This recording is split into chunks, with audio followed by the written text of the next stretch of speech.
Be respectful. Hey, you.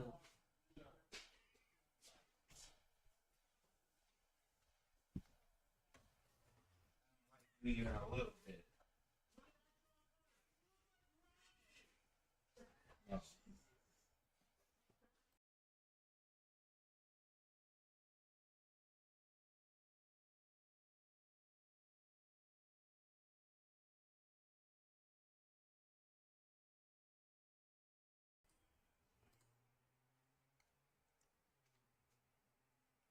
Hi, everyone.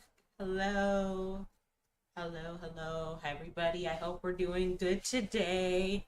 Happy Sunday. It's Sunday. Yes, yes, yes. And we are getting back into the swing of things with the week starting. This week will end, and Monday will start, and that will be a new week. So, awesome possums. I have, I think this has been my fourth week of me keeping up the schedule, which will make it a whole entire month. And overall, I've been seeing good progress. I see people following me on Twitch. I have 18 followers now. Woot woot. I've also seen more engagement on YouTube, and that's always nice. So, yay. Oh no, hold on a second. The Twitch connection is unstable. Let me check to see how this is working. Okay, it works. I see it. I see it. But still, the Twitch connection is a bit unstable. But yeah, I cross stream on Twitch and YouTube. So if you miss me on YouTube, you can always see me on Twitch. And if you miss me on Twitch, you can always find me on YouTube. So, yay. Other than that, how's everyone doing? How are we doing this lovely Sunday evening? I am doing well. I had a great, great weekend. I actually made myself some tacos this weekend. And it's only because I was on Friday, I had to leave my apartment. And so I finally went to unemployment to file my paperwork so that I can start getting, funds coming in again. And I guess paid for being unemployed, which sucks because unemployment only lasts for about like 14 weeks and then you're on your own again. But at least it's a good little amount of chump change before, hopefully I get another job. But I don't know. I don't know. 9 to 5s don't really seem worth it anymore at the end of the day for me personally. So, but yeah, so I was out of the house on Friday. Finally, I hadn't been out of the house for the past, I want to say, 8 weeks. Yikes. Yeah, I do that. That's not good. I don't know. I think there's a lot of anxiety around me wanting to go outside. I don't know why. I feel like fear of me being perceived, also fear of me just not having it together. Like my phone is super, super old, so I think, damn, if my phone breaks, what am I gonna do? I'm just gonna be out there in these streets without a phone. Like no one's probably gonna let me use their phone or borrow their phone without them thinking, I might steal it. So I don't know, dude. It's just scary going outside for me sometimes. So what I do is I stay home sometimes like 8 weeks at a time, 8 weeks to 12 weeks at a time. And then I will decide to go outside, and then I'll see that outside isn't really that bad and that there's actually fun things to do. Also, another reason why I haven't been outside is because I don't have money coming in like that. Like I can't do anything really. I don't really have stuff to, I don't know, I just feel like going outside is super expensive. So I go outside and then it costs an arm and a leg just to breathe. You know what I mean? Um, but I actually had fun on Friday. I went walking. I went to a taco place that was really good. And then, because I love me some tacos. I love, love, love me some tacos. And then I was like, you know what? I really like that taco place. Let me make myself some tacos at home. And so that's what I did. Um, And so, yeah, I just kind of enjoyed my week and I enjoyed myself. I gotta get back into exercising, but every time I exercise, I always stop for whatever reason. Probably because my body is overworked by like the 3 month mark. Like every single time I start up, I stop come the 3 month mark. I don't know what it is, but I think if I just keep my diet in order and, I don't overload myself on multivitamins and supplements, maybe I can work out longer, but I never know what that's about. So, yeah. But anyway, let's see. What am I going to talk about today? What am I going to nag y'all about? Well, today is Reddit Story Sunday, so we're going to obviously read a lot of Am I the Asshole Reddit stories. This might be a short stream. I might only be on here for about 2 to 3 hours this time around. Um, maybe I'll keep it at 4. It really depends. I'll figure it out once I am at the 2 hour mark and I take a break. I'll figure it out by then. But this past week we have been playing The Walking Dead and we have been having fun. We're on the 3rd season, A New Frontier, which is about the cult, I guess, or the squad, the alliance. I don't know what A New Frontier is about, but it's about something. Like it's a group within the Walking Dead gaming franchise that I guess is like taking over all of Richmond, Virginia. So we're going to explore more of that while Javi, the main character, protects his family. And I don't know. I don't really like Javi. I'm not gonna lie to y'all. I'm not really a fan of Javi as much as I want to be. So yeah, I don't know. I just feel like things are a little too convenient for him, especially the way season 3, episode 3 ended. I think, or episode 2 or 3 ended, where he found out his brother was a part of A New Frontier. I thought that was weird, but I think it's cool that a lot of people are establishing civilization after the apocalypse has happened. It actually inspired me to watch the Walking Dead series on FX, and then I started watching the Walking Dead series on Netflix. Then I realized that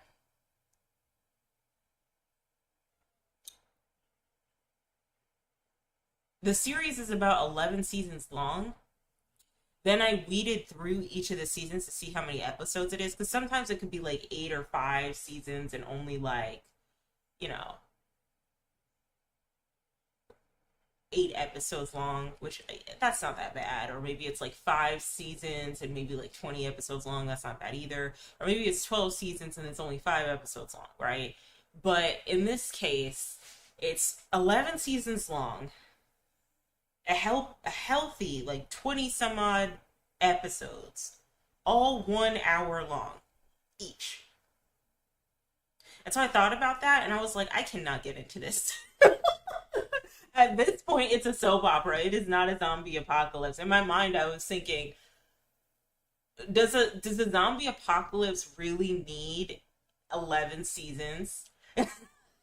Hey Cole, does the zombie apocalypse really need 11 seasons? Does the zombie apocalypse need 11 seasons, 20 episodes, all an hour long?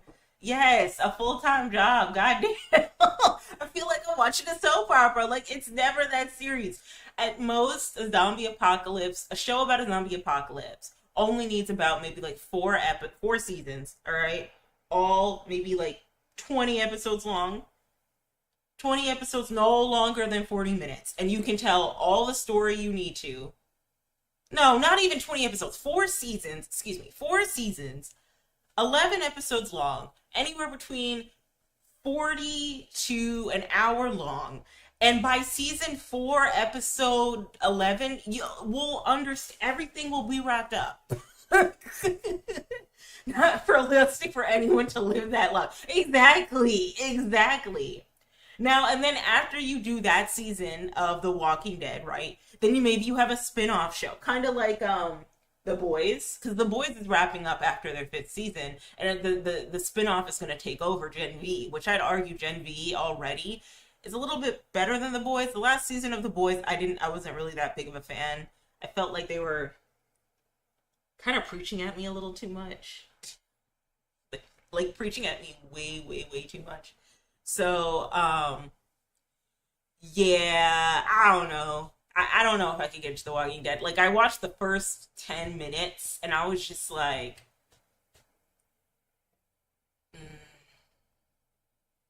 I'm bored. Because it starts out with these cops shooting a guy or shooting a criminal, I guess, someone who's on the run. And I'm already like, girl, where are the zombies? Like, why are you gonna make me care about this? Why? But Cole, how are you doing today? How are you doing, love? I'm happy you're here. Um, but yeah, I gotta get into the boys. I'm waiting for Gen V to finish up. And I don't know, ever since that guy, he passed away, the guy who kind of looks like Corbin Blue, he passed away on a motorcycle accident. So now I don't even want to watch the boys like that anymore, or Gen V anymore. And then Gen V kind of ended on this cliffhanger, so I don't know. I don't know. I feel like Gen V is really good because the way they wrote the first season was phenomenal. So, yeah. Yeah. So I'm gonna spend like maybe 45 minutes to an hour just talking about different shit going on in my head. And then I'm going to get into the Reddit stories. Maybe it won't be 40 minutes to an hour, maybe I'll keep it short, but I caved in and I got TikTok again. I don't know why exactly I got TikTok, but I got it because I'm human and I have afflictions, and one of my afflictions is TikTok. TikTok is an addiction, all right? I have been on anti Taylor Swift talk and it has been running rampant. It got so bad I had to flag it and be like, stop showing me this shit. I don't want to see people hate on Taylor Swift. And I just watched this beautiful video essay by this woman named Little Miss Lexapro, SpongeBob Enthusiast 124. Little Miss Lexapro, what the fuck?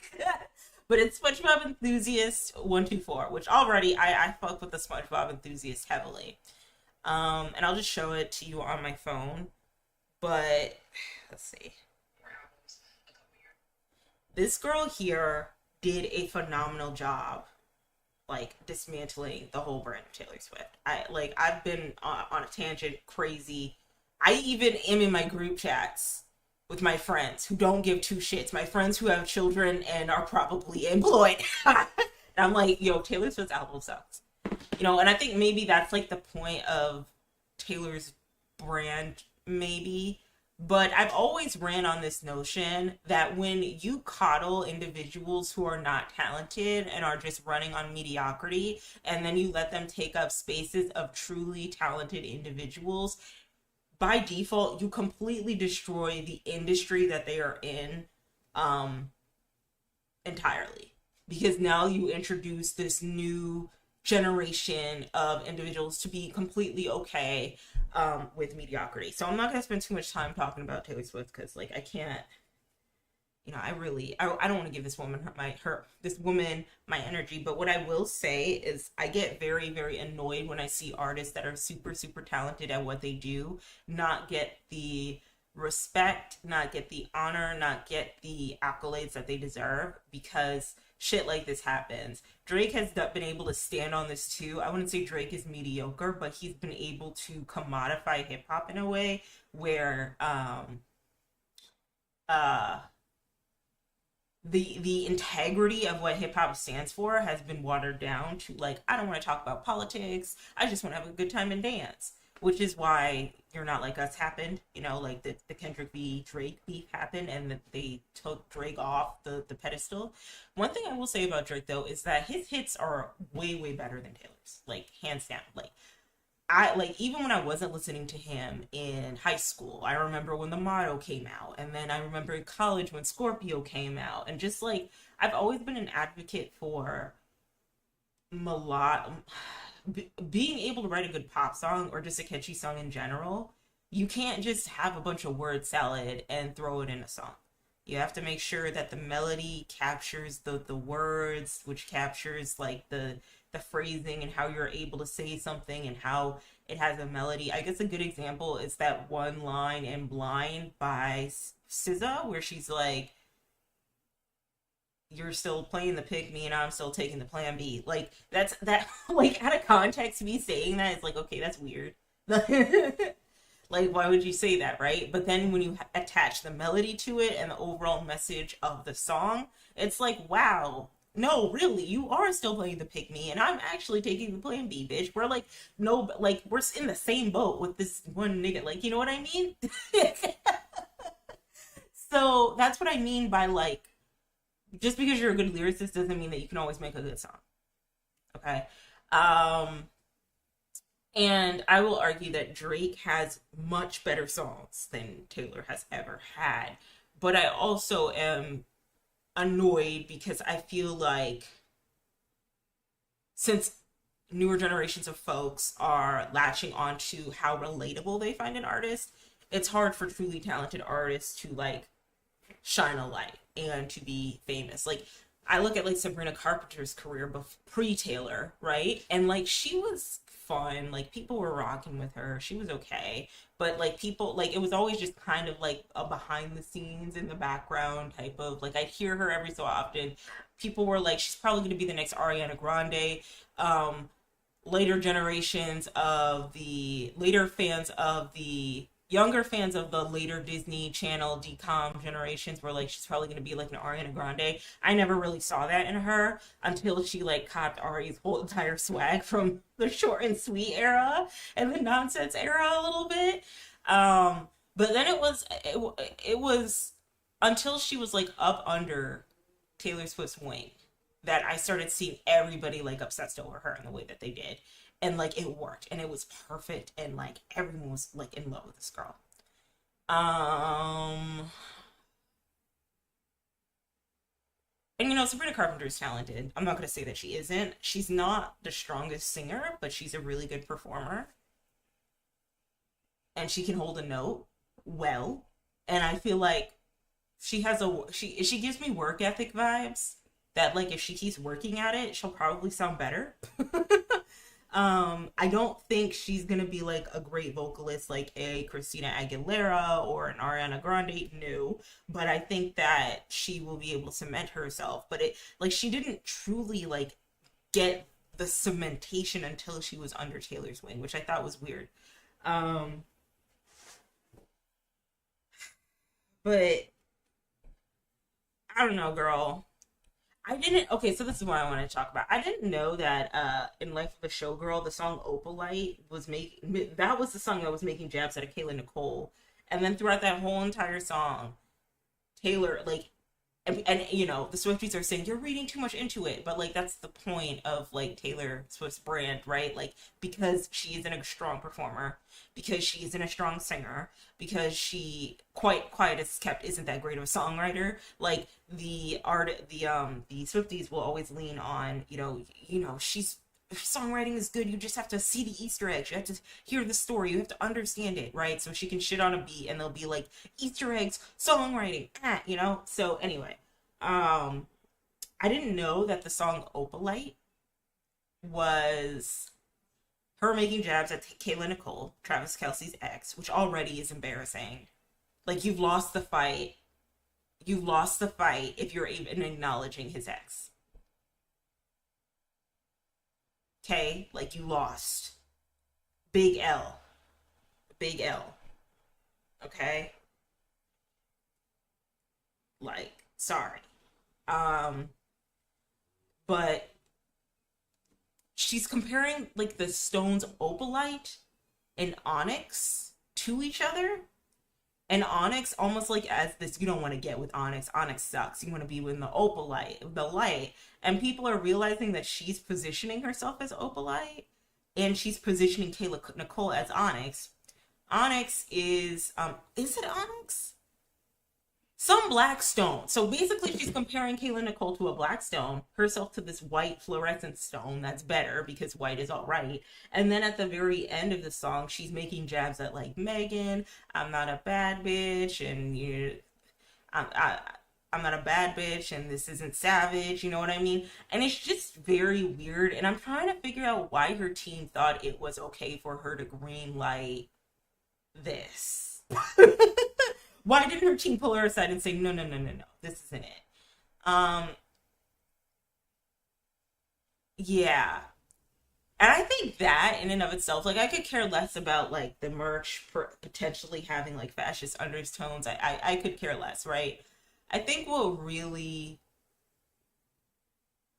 pissed me off was that, and I think that whole song Opalite, and I think after Opalite, I was just like, I actually don't like this bitch at all. Because like, what do you mean? Like, what are you doing? What, you're letting a man get you this insecure?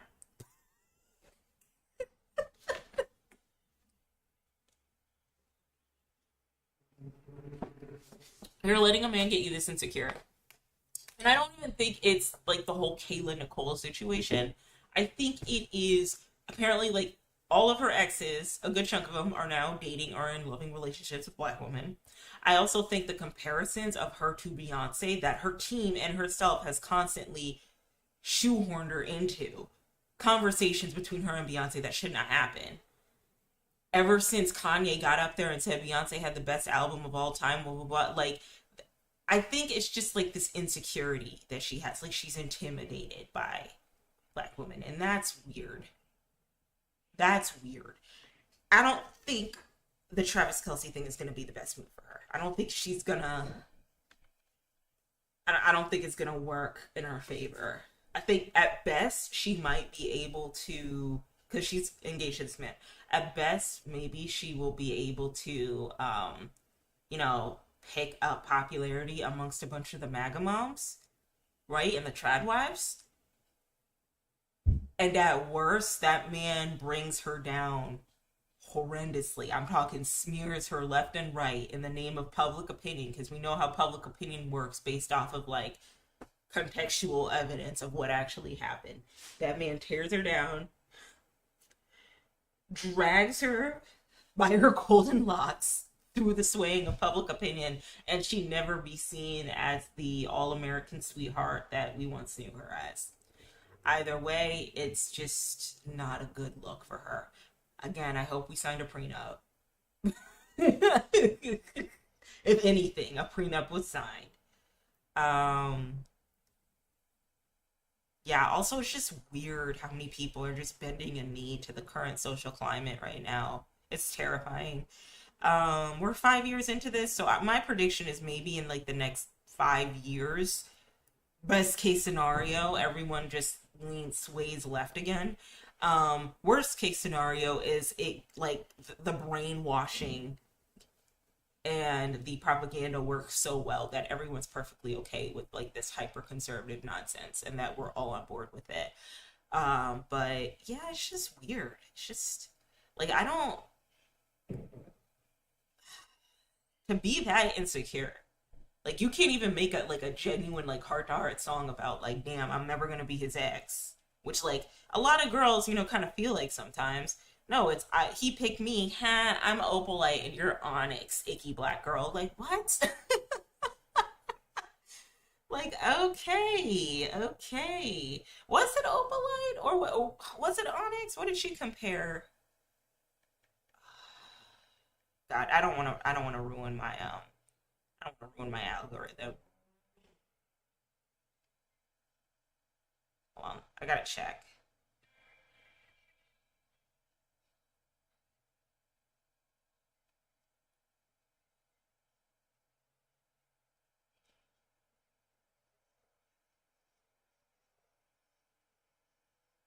Sorry, guys, I'm checking. I'm sorry. I gotta talk. Um.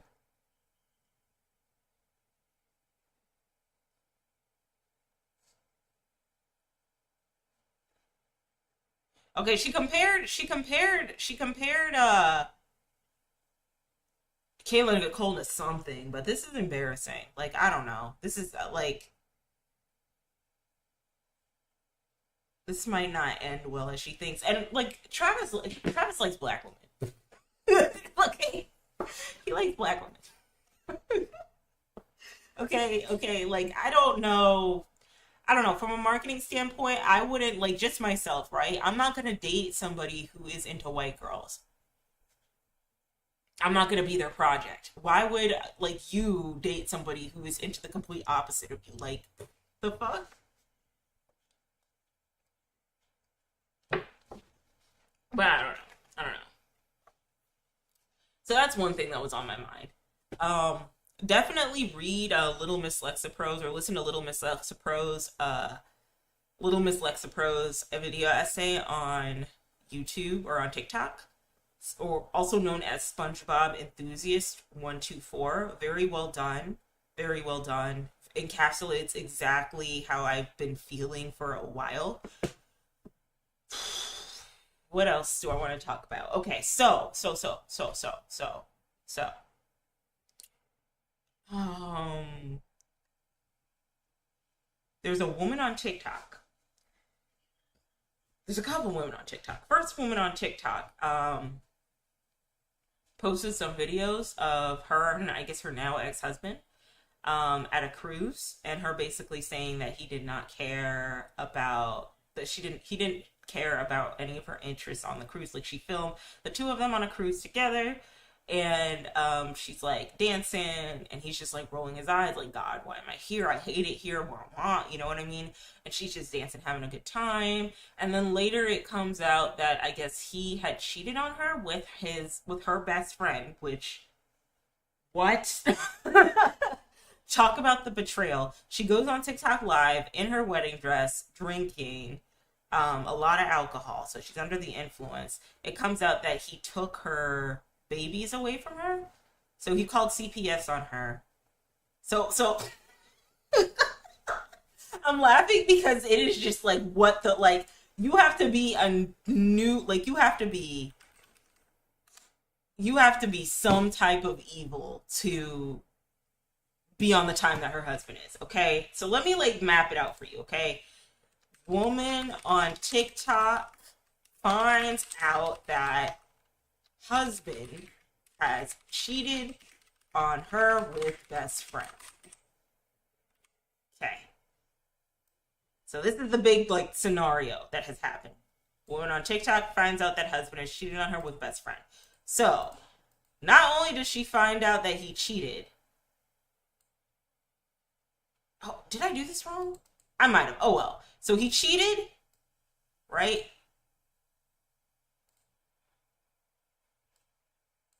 Hold on a second. He cheated. But not only did he cheat, but he cheated on her with her best friend. So already, like, what the fuck? Bad that you're cheating. Bad that it's with your best friend, right? Okay. So then calls CPS on children for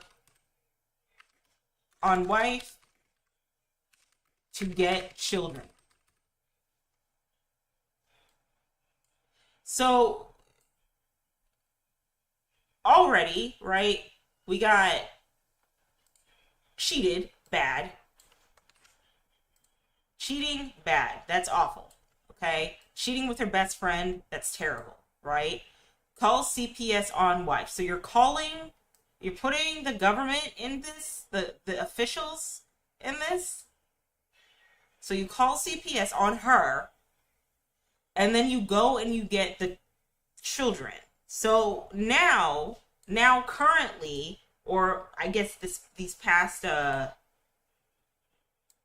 couple hours, it comes at, like, she is inebriated. Oh, I hope I spelled that right. Which means like under the influence. She's been drinking, dancing in her wedding gown, crying on TikTok live. So that's where we're at. All right. So first thing that happens, woman finds out on TikTok, or not even on TikTok, but woman on TikTok finds out that husband has cheated on her with her best friend.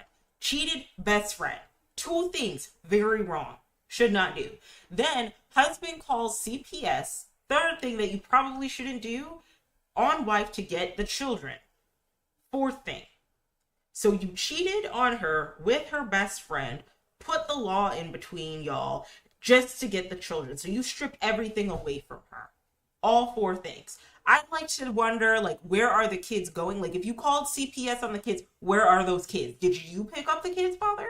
Did you pick up the fucking kids? Or did you just call CPS on them to take the kids away and put them through the system? Because, like, what even was that, you know? Like, I'm not saying that she wasn't, like, a, like, mom of the year or whatever, but, like, at least keep her with her kids. Like, you stripped her of everything. Like, why would you do that? You cheated on her multiple times. One of those times with her best friend. You called the CPS, you got the children taken away from her. So now she's alone. So the end result is her inebriated. So she's drunk, dancing, in her wedding gown, which is so, so sad. So, so, so, so sad. So, so, so, so sad. That is just like, ugh. I never wanna be taken. I never, ever, ever want to be brought that low. I never want to be brought that low. And now she's crying on TikTok Live. Already I'm asking where's the community to come and help her, like her friends to come and help support her, because that is traumatizing. Um, and everyone on TikTok is like, hang in there. I know it's rough. Like, we're so sorry. There's some pick niches in there that are like, why didn't you hold yourself accountable? You should have known what was up. Dumb bitch, shut the fuck up. If you don't have anything nice to say, just shut the fuck up. That's my, that's my mantra. Cause like, I think people need to realize that one, cheating is horrendous. Like, people don't understand how awful, like, cheating can be on a person. How it like, how it like rewires a person's entire like how it rewires a person's entire brain chemistry, right? Like, it just rewires them as a person. And then how it also affects them physically, depending on how responsible or irresponsible the partner was when they were cheating. Like, you open yourself up to so many type of diseases dealing with a cheating partner who isn't responsible enough to protect themselves. Like, point blank, period. I don't think we should take cheating as lighthearted as we do, as like everybody doesn't want. Like, no, it's not a good thing to do when you're actively harming people. It's a special horrendous thing to do if y'all are married. Okay? So, inebriated, dancing in her wedding gown, crying on TikTok Live. Pygmisha's like, well, you know, you have to hold yourself accountable. No. And the reason why that, like, it's really, really, I hate the accountability conversation when it comes out that your partner is cheating. It's because sometimes you're just blindsided. I've heard so many horror stories of women just saying they were absolutely blindsided. They had no idea that they were living a double life, that they did everything right. They were the good, honorable girl. They loved their husband. They honored their husband, and he still cheated. They're like, what accountability do you need? And then when you have liabilities like children, like, it could get weird very quickly. It could get very dangerous for you. So that was very traumatizing to see. Reminded me again why I don't want to be married and I don't want children, because of stuff like that. And I don't know. I just really hope she finds peace. I hope she gets her kids back. I hope that man gets like a healthy dose of karma. Like, you don't. I believe in karma a lot, and you don't just treat people any kind of way and then not get your karma. You know what I mean? Like, something's gotta happen, especially if they loved you and loved on you so much. Something's gonna happen. So we'll just see what that is, however that looks.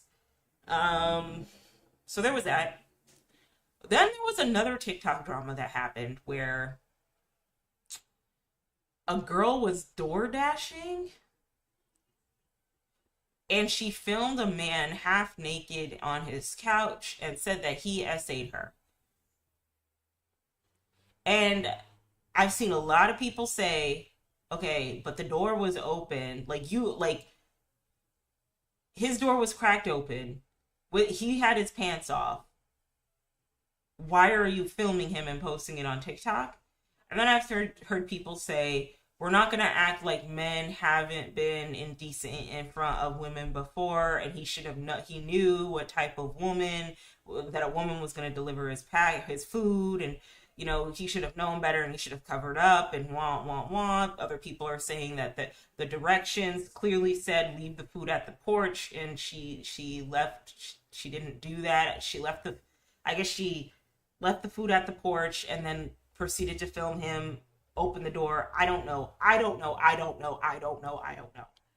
Hi, I'm feeling great. Nice to see you. But here's what I'm gonna say, okay? Just from a bird's eye view, I'm not trying to victim blame. I don't have all the details. I can't critique any of this, okay? But the woman got fired from DoorDash after posting the video of this man nude in his house. She got fired. And then she went on TikTok and talked about how TikTok had fired her, or how DoorDash had fired her for reporting an essay. And DoorDash made a statement that posting indecent videos is never okay. And she was crashing out about the whole thing.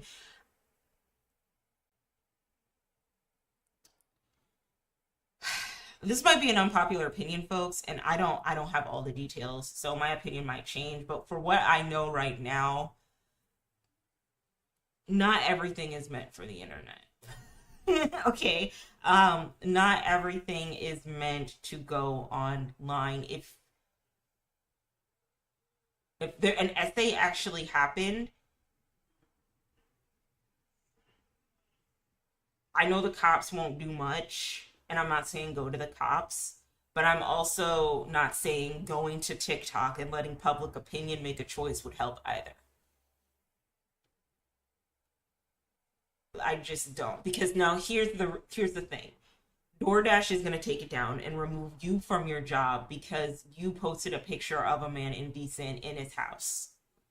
If anything, what the optics look like now is that you filmed this man in his house and posted it online. You filmed a man nude in his house and posted it online.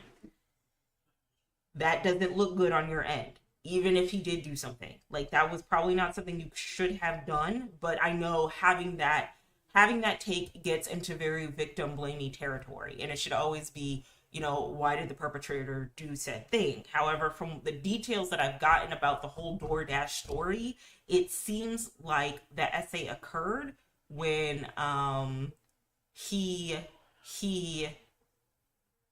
was laying on the bed with his pants off, and she opened the door and filmed him. That was the alleged essay. I don't know, but I'm just saying that, like, maybe we should be a bit more careful of what we post online. That's all so far. But my opinion can change. It could change, and I could have a different opinion, and, you know, I could be like, no, she was totally in the right. My opinion's allowed to change, but that's the opinion I have now, because I feel like social media has made a lot of us. I sound like a grandma every time I talk about this, but the reason why social media isn't fun anymore is because people are so worried about being perceived that now it's getting to the point where people are, like, more than willing to film folks in their own house. Because here's the thing, personally, me, I always crack the door open to get my food, and sometimes I don't have pants on. Okay, like, completely honest, when I get my food and my groceries, sometimes I just don't have pants on. I know. Okay, and I just crack the door open, get my little food, and I leave. All right. Sometimes I forget to lock my door. Sometimes I do pass out when I'm getting like a food order, and then they just leave it there on the door, on the porch, or in front of my rug, and then I go and get it. Those things all have happened to me before. As a person with a self-proclaimed Uber Eats, DoorDash addiction, I can confirm that all of those things have happened, and more than I'm willing to admit. But we don't have all the details. We don't know what this guy is known for, what he has done. People have said that he was known for, you know, or got charged for indecent exposure before. I don't know how true that is. I don't even have details on, like, whether or not she opened the door all the way. I don't know. It's just, I think, in my opinion, we have to be very, very careful about what we're posting online. And we have to stop looking to public opinion to make the decision for us. And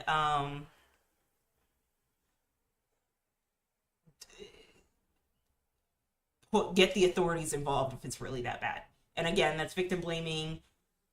I know I can see how that sounds like victim blaming. If anything, call someone for a wellness check or something. I know cops don't do the greatest job in SA victims, but yeah, it's just weird. I don't know all the details. I'm just very baffled at the fact that the first thing that people do when anything goes wrong is, instead of getting like an authoritative figure there to level things out, they immediately go to the internet and are like, thoughts, like a shade room type of situation. You know what I mean?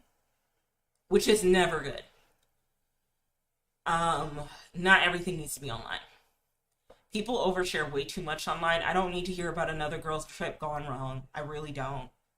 Like, at this point, you need to understand that you either, when these girls trips come around, make sure y'all are tight, not mutuals. Okay. Otherwise, the trip's gonna fall apart. It almost always does. I don't need to hear about how you fell out with your best friend. I don't need to hear, even the woman who's crying on TikTok live and crashing out about her husband that left her and cheated on her with her best friend. Almost like an invasion of intimacy, which I think TikTok has just made normalized, in my opinion. Where just some of the things that we really, like, us individuals, spectators on TikTok, really should not be involved in. Now it's our business. Now it's a talking point. Now we got to talk about it. Now we got to discuss everything. And there's an opportunity of those intimate Tisa and how she just laid it all on the floor and talked about how she was um, cheated on by a perpetual liar and narcissistic cheater. Oh no, YouTube, what's going on? I also think that I also think that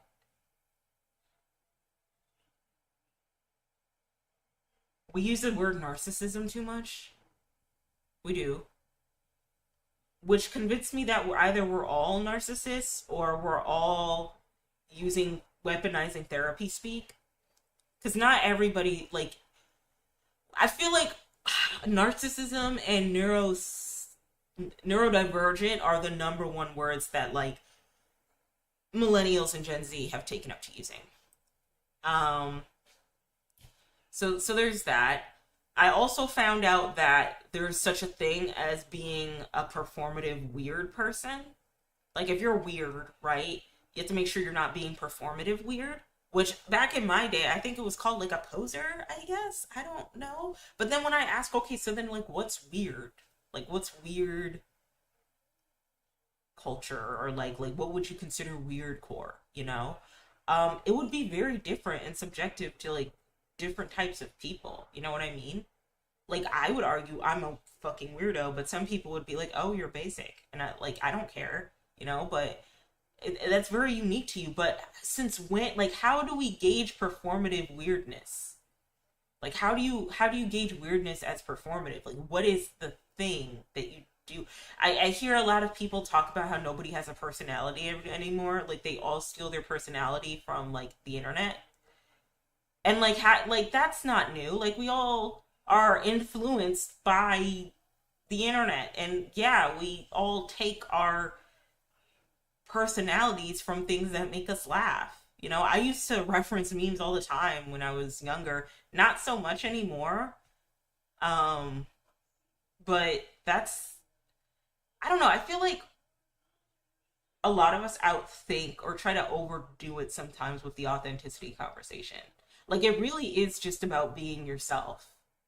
And you can only be yourself by just existing and liking what you like and not liking what you don't like, and then moving in the world how you choose to. Be yourself. Like, it's never that serious. It doesn't have to be like this whole, well, you're being performative.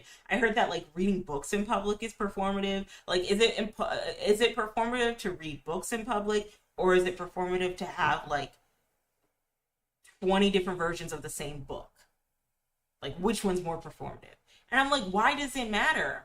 Because in the same breath, y'all are arguing about, like, performative this, performative that, wah, right? Being weird is becoming performative now. Being this is becoming performative that now. Everything is just cringe, whatever, right? But then in the same breath, y'all will, like, label things pretty people humor. which is like code for basic, right? Like anytime someone wants to be the Lorax for Halloween, or anytime somebody wants to, I don't know, wear watch The Office or Friends. And I like The Office actually. The Office is funny. I'm watching The Paper and I'm trying to get into it, but it makes me miss The Office, and then I just go back. Like, I gotta watch Abbott Elementary because I feel like in my head canon, the successor of The Office is Abbott Elementary in my head canon. um, so there's that, but and then like there's bits and pieces of the paper that feel like Abbott Elementary. Like there's one dude, he looks like a lighter skinned version of the guy who was from Everybody Hates Chris. Weird, huh? Yeah, but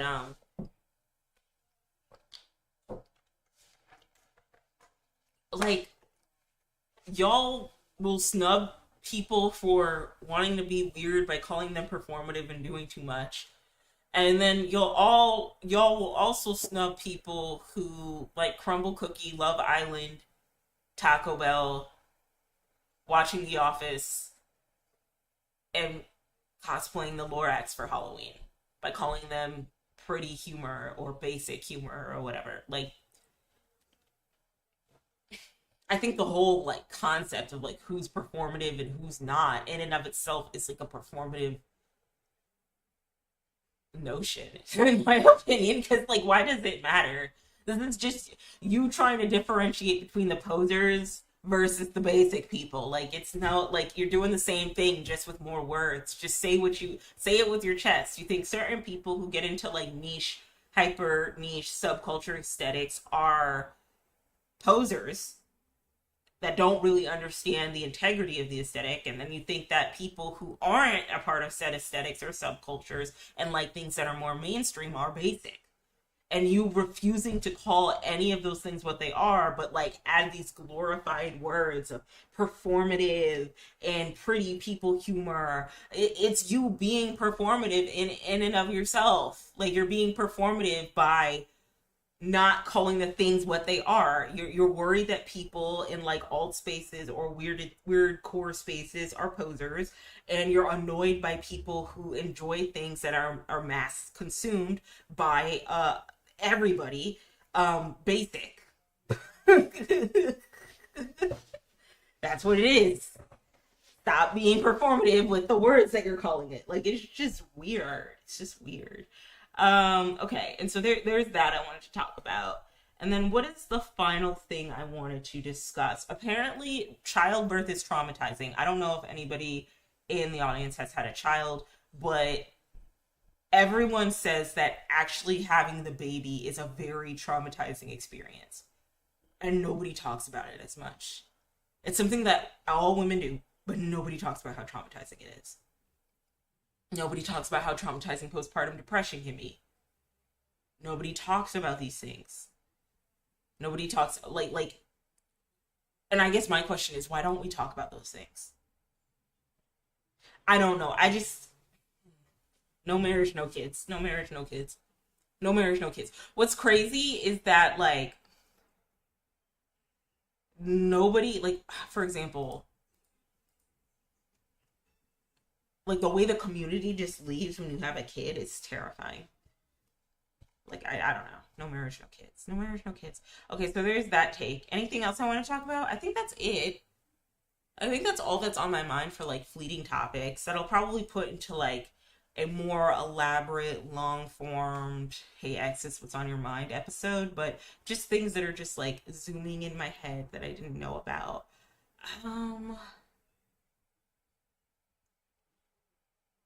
Yeah, I don't know why people just film everything. I think part of the reason, okay, so outside of me not having any money, I also think part of the reason why I get so scared going outside is that people have gotten way too lax with just filming people. Just filming people. Like, however this goes, I would be horrified if somebody opened my door that was already opened and film me and post it on the internet. I would be terrified. Like, that would be terrifying. I would be terrified if I'm just walking, minding my business one day, and then someone just decides to film me or approach me. Like, why do we film people so much nowadays? And it's never because like we want to encapsulate an experience or like a fun moment we had with people or maybe like footage for like a personal project we're doing. It really at the end of the day is for clout because we're going to post it on social media, we're going to talk about it, we're going to, make fun of them, heckle at them, and I'm referring to the DoorDash girl. But just in general, people just like film people without their consent all the time. You're filming kids. Like, why are you filming kids? You're filming women. You're filming men. Like, it's just weird. Why are you doing that? Hoping that you can get a moment. You don't have that much of a personality that you can't get in front of your camera and just yap about your day and how crazy it was. Really? The amount of intimacy that has been violated, crazy. Like it's just so scary to me sometimes. I just worry about that a lot. Um, yeah, we shouldn't be doing that.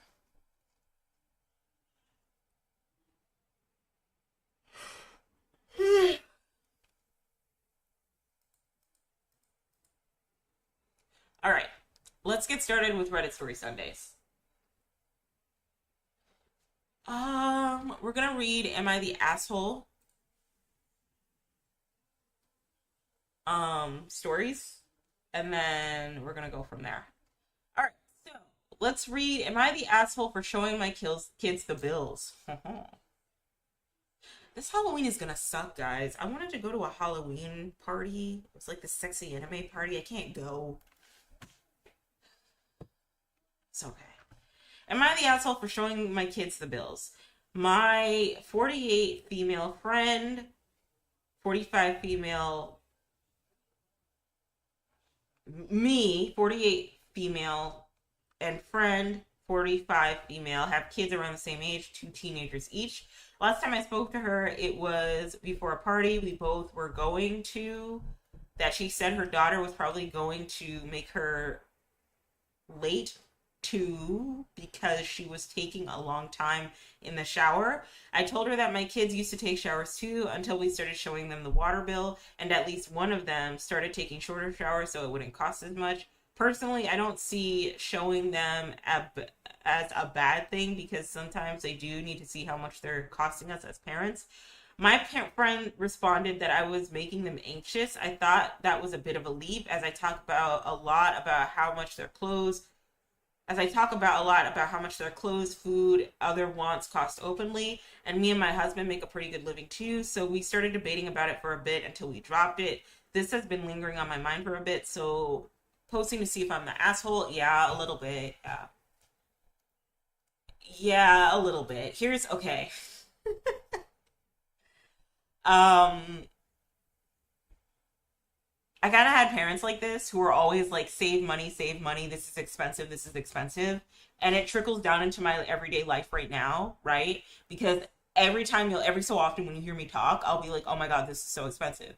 Oh my God, this costs too much. Oh my God, there's no way I can afford this. And I've had this, like, what is it? Lack thereof mentality, like a mentality of lackness for a lacking mentality for a very long time, for a while. I don't know when I'll ever be able to get out of it. Even when I had a job, it always seemed like I was lacking in something. Like I never felt like fully comfortable. Like I never had enough to do the things that I wanted to do or to make the plans that I needed to make. Right. And I think that comes from at a young age. My mom saying, "Oh, I'm going to teach you how to budget. I'm going to teach you about the business. I'm going to teach you how to, save money and all of that." And her teaching me, like, was her throwing like Susie Orman books my way and telling me to read them or read Rich Dad Poor Dad. All right, hence the reason why I hate a lot of those books, okay?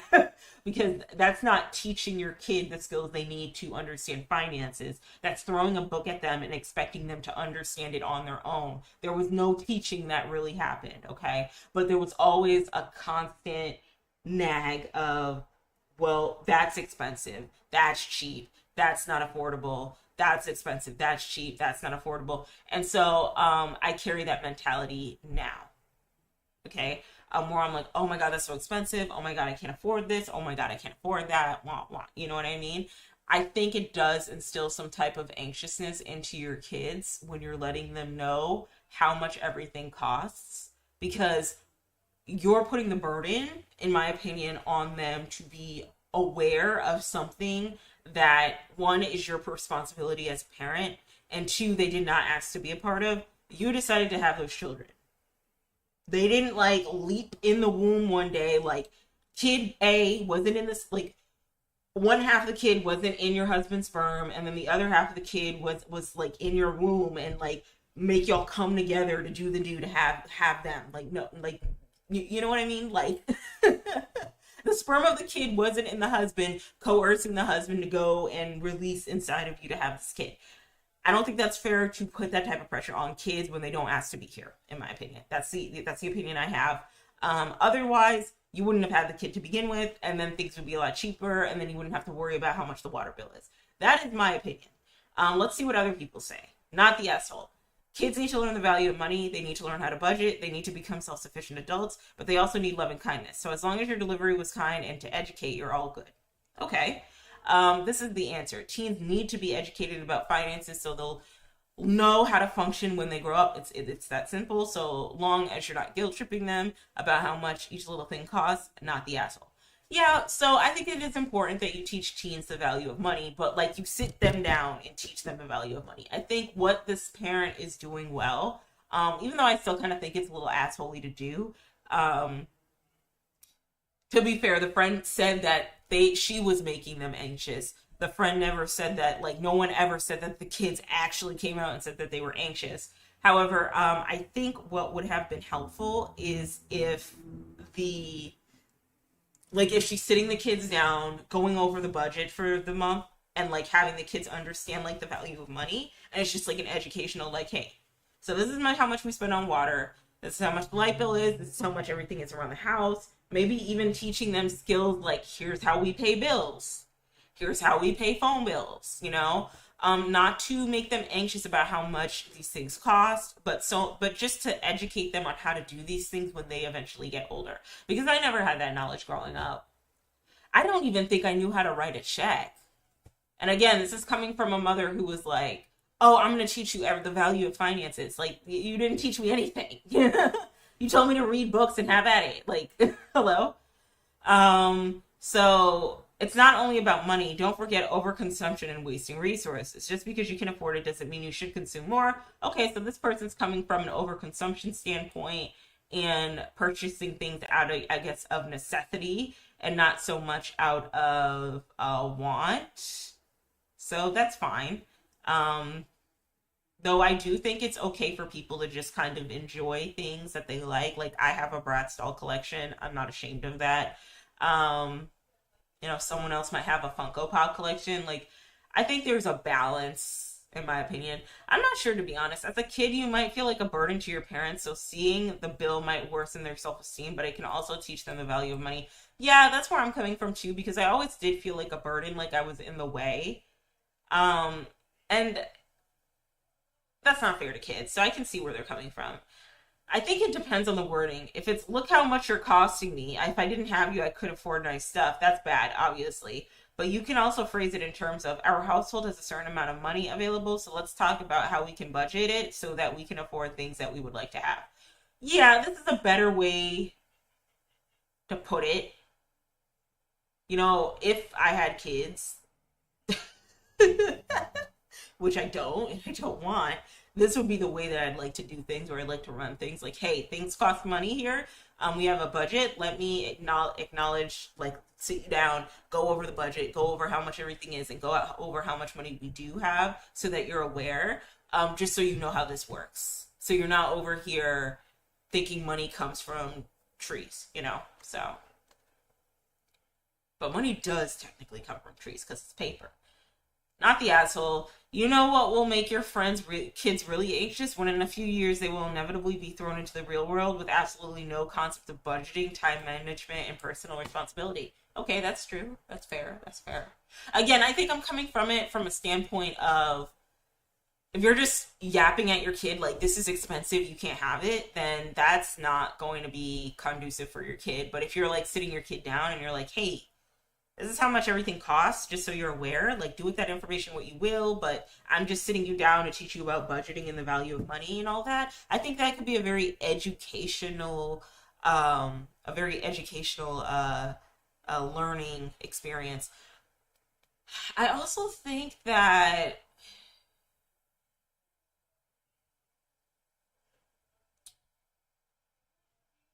teaching your kid how to pay bills, that could help too in the future. That could help a lot. When my daughter was about 10, I came home with an entire paycheck in cash, 20s, 10s, etc. We sat in the kitchen and I showed her the money and said, this is what they pay me for 2 weeks of work. It was back in the day of all paper bills. I spread them out on the table. I counted off half of the rent, 2 weeks equals half a month, and placed it on the table. This is what it costs to live here. I went around the table. Here's how much for electricity. This is how much for gas, for heat and stove, water, phone, TV. Here is what we put in savings for emergencies, and here's what we give to charity. I showed her what was left and said, this is how much we have for movies, food out, etc. She absorbed it. She understood it. She stopped asking to buy little things and asked for what was important to her. She learned to choose wisely and understood what I had to say no or later. She, as an adult now with a savings account, gives to charities and has no debt because she grasped the importance of budgeting at 10. In short, not the asshole. Yeah, my parents never did this with me. They never did this with me. I think at one point I had a savings account that had $60 in it. And that was it. What you explained was a great lesson. What OP explained was guilting the kids into feeling appreciative for what they cost parents. There's a giant difference between those two. Yeah, and that's how I was taking it, is that like you're guilting the kids into having to feel appreciative for what OP is doing for them. I don't know. It's tough raising kids. I don't want any parts of that. Soft, you're the asshole. It's healthy to explain and prepare kids on how much life costs. However, unless they were taking 30-minute showers 3 times a day, I find it a bit weird to hold that over their head. Yeah, because you do need clean hygiene, right? Especially when you earn good money. It would make me so anxious. Hope your kids are different. Otherwise, imagine dreading being worried you consume too much water and money every time you shower. This is silly. Every kid used to hear all the time about not leaving the door open and letting out all the heat and cool. Turn the lights off when you've left a room. Don't waste water. We've got food at home. We're not getting McDonald's today. When did that become some form of emotional abuse or some nonsense? That shit has instilled a sense of frugal rationality in us. Not to mention that most people aren't rich, and being budget conscious is an absolute necessity for most families in the here and now. OP Simple showed their teenagers some objective information, and you're practically ready to call CPS. Okay, whoa, chill. So many teenagers work shitty jobs just to help the family stay afloat. And OP has done all OP has done is allow their offspring to know that things cost money. Ridiculous. Okay, so this is the one thing that bothers me about Reddit, is that some people will take it so personally that they'll just like jump to conclusions. Just like, well, you're about to call CPS because we heard this shit growing up and wah. And what if I said that some of the stuff we heard growing up might have not been the healthiest, though it is important to learn how to be frugal and ration things out. But like, keep in mind this. Oh, where are we? Keep in mind, this creator said soft, you're the asshole. She didn't say hard, you're the asshole. They said soft, you're the asshole. And depending on how you're delivering it matters, right? So if you're telling your kids like, hey, let me sit you down and go over the budget of how much everything costs so you're aware. This is how much we have in the household. And then when you're a little bit older, I'll walk you through how to pay a bill, just so you know the value of money. That's okay. But if you're like, the water bill is like $500 and it's because you guys keep taking 30-minute showers every day or 10-minute showers every day and like that can get very, very toxic for the kid very quickly. Some of the things we grew up on, especially from our parents, might have not been best for us, though it is important for a kid to learn the value of no, okay? For a kid to learn when things aren't, good for them. For a kid to learn, like, hey, we have McDonald's at home. We're going to make McDonald's at home. Don't worry. Like that's important for them to learn the value of that. But like also at the same time, like it can get manipulative very quickly depending on how you phrase things. So what does Jason say? Jason Benicki? Okay. It's an issue because OP said she wanted the kids to see how much they cost the parents. Nothing wrong with the kid teaching the kids the value kids about money, but doing the reason why is why matters as well. That phrasing gives us a peek into what life might be like in that house. Well, we don't know. That's another thing. Like this is online and on the internet. We really don't know what life is like in that house. All we know is that they said they wanted to see the kids to see how much they cost the parents, all right, or the kids to see how much they cost the parents, right? And we don't know how those conversations go. So at best, you might not be the asshole for teaching your kids the value of money, sitting them down and being like, hey, this is how much everything costs, just so you know, just so you're aware, this is the budget, all right? Just be cognizant of that, and I'm going to start teaching you the value of money. That's one way. And at worst, you can be like, well, the cable bill costs $500 because you keep playing Fortnite all the time and you're the reason why you cost us so much money. You know what I mean? And then at worst, that gets very manipulative. And as a kid, it can get very guilt trippy. You do feel like you're a burden. You do feel like you're a problem. And that's where I put it on the parents. Well, you shouldn't have had the kid. You kind of knew what you were getting yourself into, right? But I do believe that there is a space for you to teach the child the value of money, the value of hard work.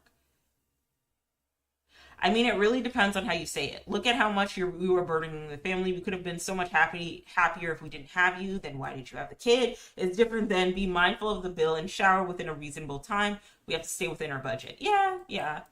But even then, like this last one can get very like, as a kid. Yeah, we don't need to waste money that could be spent on better things. So just be mindful. Yeah, that's a better way to put that. To be like, oh my God, we're going to have this awesome trip to Hawaii and you're spending it on like water bill money. Or you can be like a reward system almost. Like, hey, you spend less money on the water bill, I can buy you that new Fortnite skin or whatever. It could work. It's different from we're nearly broke because of you and your 11-minute showers. Yeah.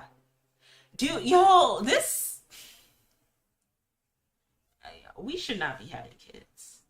I don't want to sound like an anti-natalist, but like, because it's expensive to live now, let alone having kids. It's just wild out here. All right, so I dubbed this one soft, you're the asshole, depending on the delivery. Not the asshole if you sit the kid down and you're like, hey, there's like better things that we can be spending our money on. Hey, I'm going to teach you the value of money. This is how we do it. Just be mindful of this. That's not really like asshole territory. Asshole territory starts to come in when you start blaming the kid and being like, you're the reason why the water bill's so expensive and the electric bill's so expensive. And I wish I never had you. Why? You know what I mean? That's when it gets pretty toxic.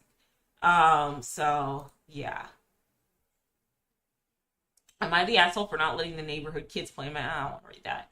Am I the asshole for defending my sister and calling out my dad and aunt's hypocrisy? Oh, family drama? Oh no! Why is it removed by the moderator?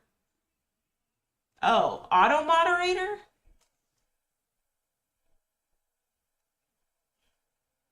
Okay. Well, now someone said not the asshole. All right, I'm not going to let that bias me, okay? All right, I'm going to read what auto moderator put up because the moderator or the OP didn't got rid of it, I guess. All right. So, hi everyone. I, 20 female, need your opinions because family drama has me frustrated and angry. Am I the asshole? My sister, 17 female, has her boyfriend, 17 male, staying with us temporarily. His parents split up and he didn't want to live with either of them. My mom agreed as nothing inappropriate happens. She's clear that if they have sex, he's out. Okay, yeah. My family is very religious, so am I. I don't agree with premarital sex, but I also don't care if he stays as long as they're not doing anything. What frustrates me is the hypocrisy and the double standards. My dad constantly saying things like they're not real Christians whenever someone disagrees with him, but he's had sex before marriage, stayed overnight with women before marriage, and is still staying overnight with the women now. Yes, they're sleeping with a woman now. Yes, they're sleeping together. Every time I call him out, he says, this isn't about me. How can it not be? He judges others for doing what he does himself. Okay, wait. Okay. So, let me get this straight.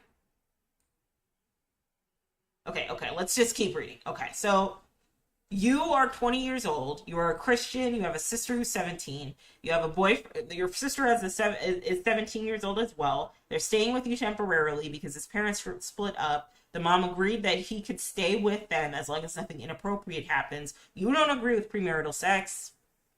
We'll get to that shortly. But I don't care if he stays as long as he's not doing anything. What frustrates me is the hypocrisy and the double standards. So it's your dad. We're calling out your dad.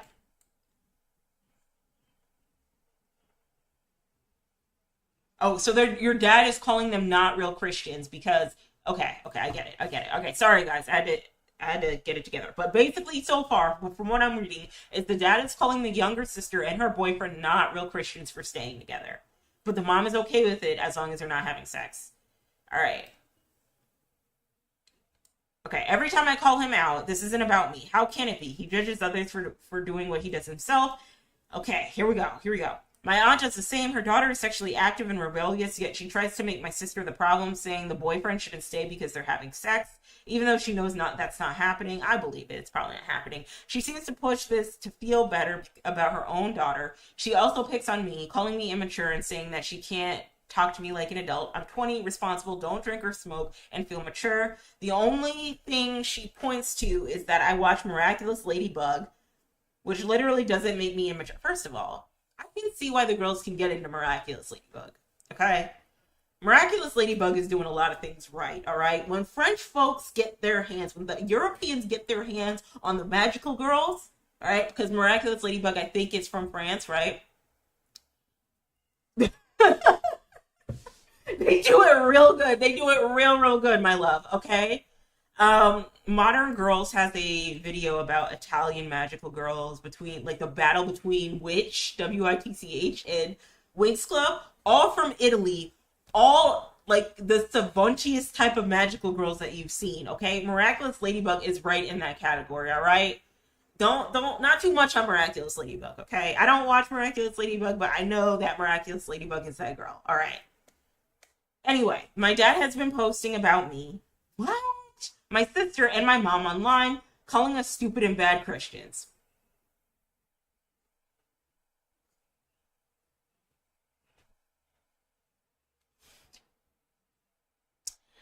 I told him if he didn't stop, I'd post what he said to others, including the woman he's seeing. He blocked me but claimed I must obey him. Obedience isn't required. Respect is earned. Once you turn 18, listening to your parents is a choice, not an obligation. He also brought up a joke I made, claiming I wanted to get my sister pregnant. That's ridiculous. I joked that if I got my sister pregnant, it would be a blessing because she could have a child since I can't. Aw. He interpreted it as me trying to make my sister pregnant, called me terrible, and made it a big deal. To be clear, having a child is a blessing, but I do not want my sister pregnant. It was a joke, not a plan or a suggestion. The entire situation is hypocrisy, double standards, judgment, and guilt tripping has left me angry and exhausted. I love my family, but I am tired of being treated like I'm wrong for defending my sister or speaking the truth. So Reddit, am I the asshole for standing up for my sister and calling out my dad and aunt for their double standards? No, absolutely not. Absolutely not. So I was confused at the beginning, but apparently she's a 20-year-old female, right? Her sister, 20-year-old woman, sister, 17-year-old girl, has this boyfriend who's a 17-year-old male. Boyfriend has parents going through a divorce, so he wants to stay at their house because he doesn't want to stay with either of his parents. So he's going to stay with her sister. And the mom's okay with it as long as they're not doing the do, okay? And she feels in her heart that her sister isn't doing anything inappropriate. I also believe that her sister probably isn't doing anything inappropriate with the boyfriend either. But the dad is saying that it's not Christ-like, it's not God-like because they are living together. However, he has slept with multiple women out of wedlock. He has had premarital sex. He's even lived with some women. And the aunt says the same thing, but also has a sexually active daughter. And now he's posting about all of this tea that's going on amongst them online and saying that they're stupid and bad Christians.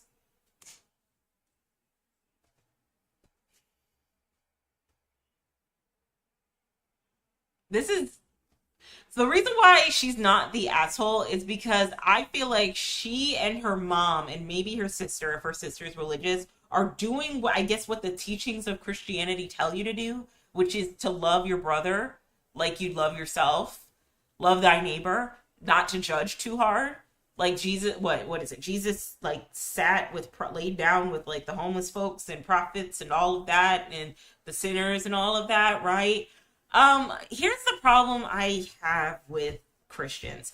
Dad and aunt are the reason why I'm first of all going through a deconstructing arc, if you can say that. But I also get very, very annoyed by Christians. Respectfully, I'm not trying to disrespect anybody's religion.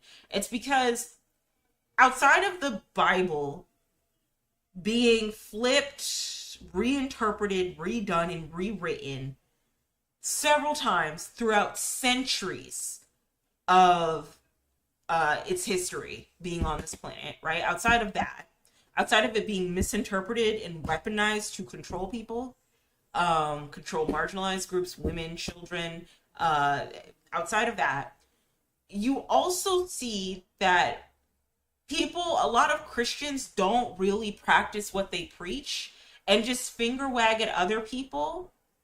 They just finger wag at other people at what they need on how they need to practice, right? Like I see this shit all the time. I've seen it in my own life, bro. And it gets very, very tiring sometimes. It gets tiring and exhausting. It gets exhausting having to deal with, and this is not all Christians, okay? Some Christians are just like, I like God and I like Jesus. Hi, and that's it, right? But there are other Christians, especially if you're like a new Christian, from what I hear, it's like you kind of get very obnoxious. I'm not gonna lie, you get very, very obnoxious. Because now it's, I'm gonna judge everybody and I'm gonna turn my nose down on them and I'm going to live and walk in Christ, and everybody else is a sinner and I can't live like that. You know what I mean? It's very judgmental. And I don't know, it feels like the dad isn't looking within and understanding. And this is something that I also notice about Christians is that there is such a burden and shame that comes from the constructs of Christianity and comes from like being a Christian that you almost forget that people are human and make mistakes and exist and live and they want to have sex and they want to, have libations and they make mistakes and they get out of character and they're human. They're not like God. They're not like Jesus. And I feel like a lot of Christians like forget that. And I think Dad is a prime example because it's also doing the things that are not very Christ-like by calling his own family stupid and dumb Christians while also having a bunch of women that he's seeing having sex all willy-nilly. The aunt is the same way. Why aren't you clocking your daughter? Why are you all up in the mom's business, the mom's children's business, when you have a whole daughter out here in the world and stuff?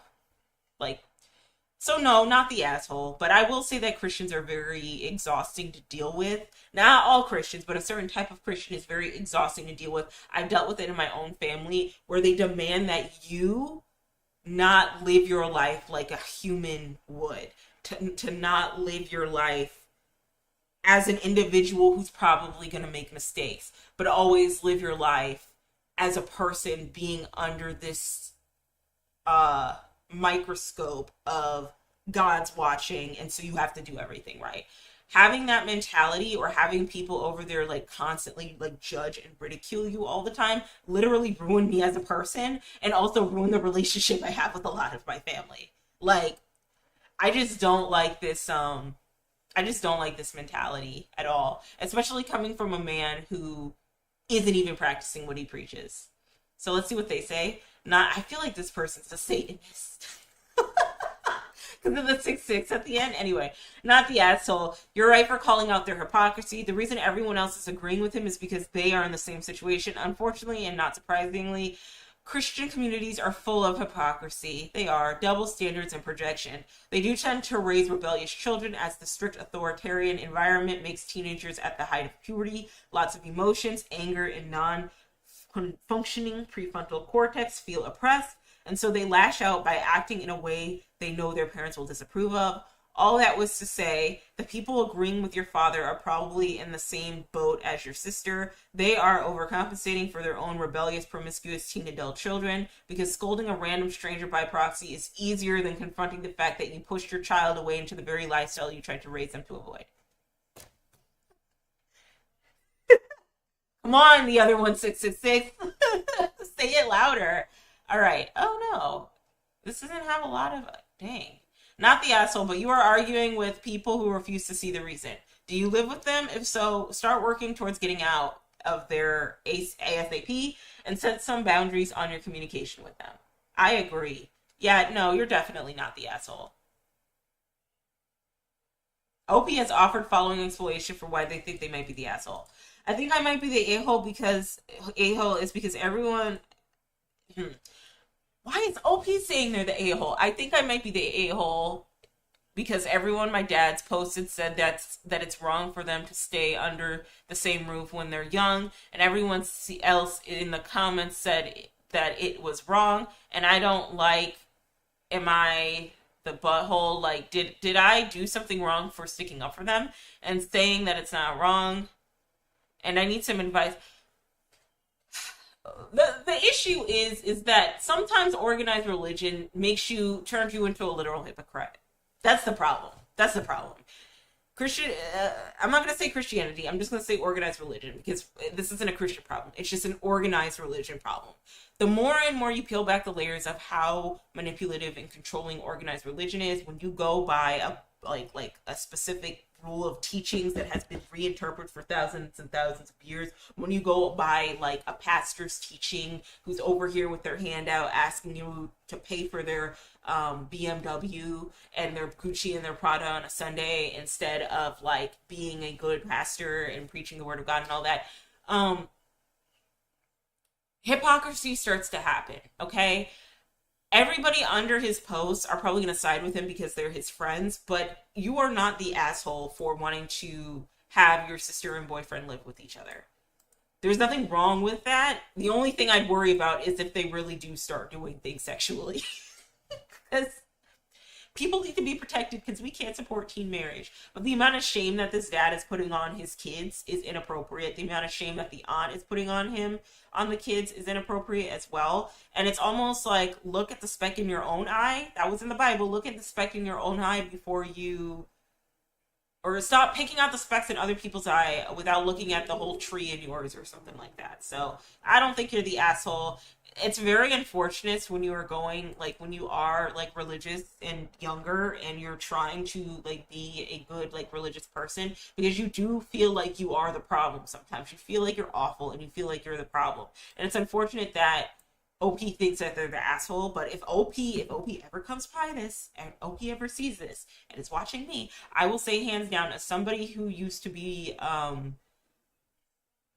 somewhat religious or pretty religious, I would say you're not the asshole. It's all manipulation, it's all control, and it's all hypocrisy, as this person has said. Which is true. A lot of Christians move in hypocrisy. Like, that's not even me being like, I hate Christians, because I don't. Like, I love everybody, right? But, like, a lot of them don't practice what they preach. A lot of them cuss like sailors. A lot of them are gossipers. And this isn't just Christians. This is anybody in organized religion trying to honor things. A lot of them have premarital sex. A lot of them are controlling. A lot of them are looking to the Bible to follow one specific teaching, but then won't address the Bible for a series of other specific teachings. Christianity is just like it really it's just used to control people, unfortunately.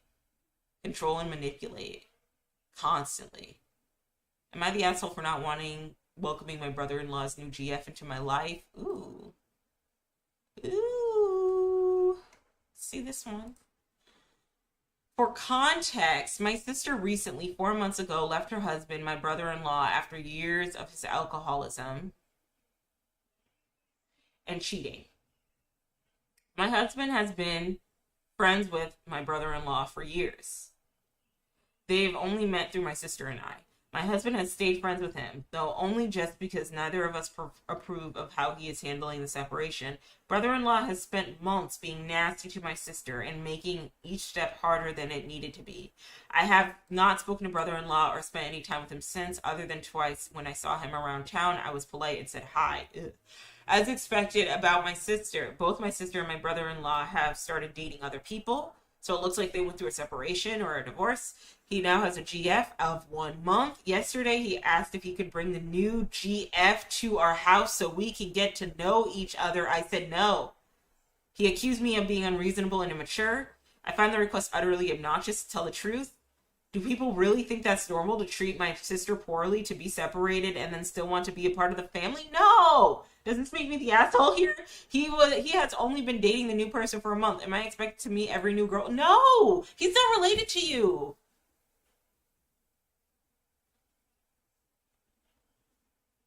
He's not related to you. So what is he even on? Y'all aren't family anymore. If your sister left that man and they don't have any kids, he is not related to you. You don't owe him anything. No, you do not have to meet his new girlfriend of 1 month. Like, no, he needs to go introduce his new girlfriend of 1 month to his own family, to his own sister, to his own brother, and leave you alone. Like, the entitlement, hello? That's weird. And then why are we even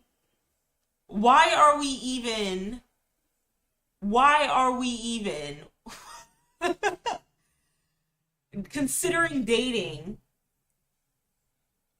if we have an alcoholic addiction? We need to get that in check. And cheating problem. We need to get that in check too. If the alcoholism and the cheating is not in order or in check, then we probably should not be dating anybody, because the same issues that he had with your sister, he's probably going to have with this girl. So 1. 2. The husband and the brother-in-law have been friends for years. Side-eyeing the husband a little bit. Why are you friends with this man? I side-eye, honestly, okay. Unpopular opinion, but I'm going to say it. The older I get, the more I realize I don't think I could be friends with people who cheat. I don't think I can be friends with people who cheat. I don't think I could be friends with people who have like really bad addictions. Like, it's like, for example, alcoholism is this problem, right? Like, I can like support you and be cordial to you and kind, but if it's to the point where, like, hey, you want to go out and drink every weekend or every single day, girl, no. No, I got stuff to do. Like, I can't do that. I don't think my body can take that. No, I'm good. I'm good over here, actually. Thank you. But cheating is a big one. And actually, my boyfriend agrees with me on this one. He said that, like none of his friends cheat, I guess. So he said something along the lines of, I would not want to be friends with somebody who's a cheater, because that shows me a lot about his character as a person. Because, like, if you're willing to cheat on your girlfriend, what are you willing to do to me? I was like, yes, boyfriend, yes. But unfortunately, a lot of guys don't think this way. That's why I'm side-eyeing the husband. Because I feel like if I were married to a guy that had a cheating brother-in-law that isn't even blood related to you, but y'all are just friends, I'm gonna look at you a little weird. I'm gonna be like, what are you, like, are you co-signing that behavior? Like, no, why are you around that person? No. But unfortunately, that's how most men operate. A lot of men don't function the way my boyfriend does. And that's the same thing for me too. Like as a woman, I'm thinking like, okay, so you're cheating, right? Or you're pursuing. And when I mean cheating, I don't mean like you're the other woman and you just found out yesterday. Like, no, that's one thing. I'm talking about you're actively pursuing a husband. First of all, if anything happens, it's the husband's fault because he knows he's in a marriage. But you're actively pursuing him anyway. You're actively trying to steal your girlfriend's man. You're actively just trying to, be the other woman, be the cheater. You're actively just cheating, right? That shows me a lot about your character as a person. That shows me all I need to know about you as a person. That shows that you can't be trusted. If you're willing to if you know that the third party doesn't know that you're stepping out on this dude, not even the third party, but the other partner doesn't know that you're stepping out with this dude and you're still doing it anyway, that shows me how desperate you are to seek validation from love and relationships. How desperate will you be in other scenarios? Like, if you're so desperate that you have to stoop so low to be the other woman in another relationship and know about it, how desperate are you in other scenarios as well? Like, how do I know that you might not do that to me? And then you're going to look at me and be like, oh, well, what do you think I should do? I really love him. And I'm going to tell you he's not going to leave his wife for you. Like, you know that, right? Like, he's not going to leave his wife for you. Like, like, I'm going to sit there point blank and say, well, you're fucking up, bro. Like, that's why I don't think I can be friends with people who are like that. I don't know. That's just very grody to me. That's very icky. That's not good character. That tells me a lot about your character as a person. Like, just like earlier, just how I talked about the woman who was in her wedding dress, inebriated, crying over the fact that her husband had cheated on her with multiple women, including her best friend. What's keeping you from wanting to sleep with, like, my own partner? Not saying that I'd be, like, if that did happen, right? Like, it wouldn't be like a whole, he's mine, sis, back off. No, I just leave, right? Like, I don't have time for that shit. If he wants her, you can have her. But, like, that just shows me your character as a person, and I don't know if I want that in my orbit. Okay? Again, if you're, like, a side person, side chick, and you don't know, that's one thing. If you're a side chick and you actively know, that's a completely different scenario, and I don't want to be a part of it. Don't ask me my advice. Don't ask me what you think you should do, because I'm going to look at you dead in your face and say you're dead wrong and you need to cut it out. Like, this isn't good character, and I don't know if I really want to fuck with you anymore. At that point, like, I don't know. I find it so weird. It's like, either be in an open marriage or, like, end the marriage. Or, like, find people who, like, as a woman, there's always going to be a nigga who wants to fuck you. Okay? And I promise you, after, like, the first 2 times, the dick isn't going to be that great anymore. So just find other dick. It will be okay. There's so much dick out there. Maintaining the relationship of with the brother-in-law shows OP where her husband stands on the infidelity and general douchery towards her sister. That's what I'm saying. They probably laugh about brother-in-law's behavior when they're alone together. The fact that brother-in-law is entitled to come to OP's home, let alone bring his new GF, tells me hubby's tactfully... tacitly? Oh, wait a minute. Are we saying that word? Tactfully approves? Maybe we spelled that wrong. Tactfully approves everything that's going on. No bueno. Exactly. Yeah, I don't, like, and to be honest, if I wasn't with my partner, I don't know if I'd date anybody who was like this. I really wouldn't. It's like, what do you mean you're friends with him? What? Like, ugh. When my sister got divorced, I was furious with her and barely spoke to her for ages for being awful to her ex-husband. And she was my own sister, so her sister must have cheated. I can't imagine wanting to maintain a close relationship in a situation like the one described, where OP's husbands literally saw their brother-in-law mistreat his wife so badly. OP's husband, I don't know about that. Yeah, I get that. It really does seem strange for him to stay close after everything. Yeah, that's just weird. You need to clock that. Every day, I'm reminded why I should probably not get married. Not the asshole. I find it disconcerting. Your husband is still that close to your brother-in-law, though. The man cheated on your sister what sounds like multiple times, and he's an alcoholic. Yeah, that's a big one too. Like, bro, this is a liability. This is a liability, okay? That's not the kind of person I would want around, even more so given your sister was the one who suffered under it. You don't need to remain connected to your ex-brother-in-law. You certainly don't need to invite him into your house since you're no longer in his social circle. There's no reason you need to meet his new girlfriend. Exactly. That's just weird. Not that, yeah, so a lot of people reading this are side-eyeing your husband, though. Man of little morals or not at all, OP? You are the company that you keep. Exactly. Even if poster husbands never cheats, everyone knows an ex-brother-in-law cheated on his wife and your husband is going to be guilty by association. I'm side-eyeing you. I am side-eyeing you, okay? Because I almost guarantee if the sister cheated on the brother-in-law, that husband would drag her through the mud for wanting to be friends with her. Yeah. Not the asshole. However, I wouldn't continue a relationship with him at all. Your husband can meet him outside of your home if he wants to see his friend.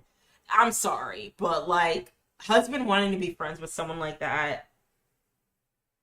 Not the asshole. I don't like that you and I don't want to be around you. If you bring her here against my wishes, looks pointedly at husband, I will tell her all of the horrible things you said and have done over the years. I will make her so uncomfortable and I will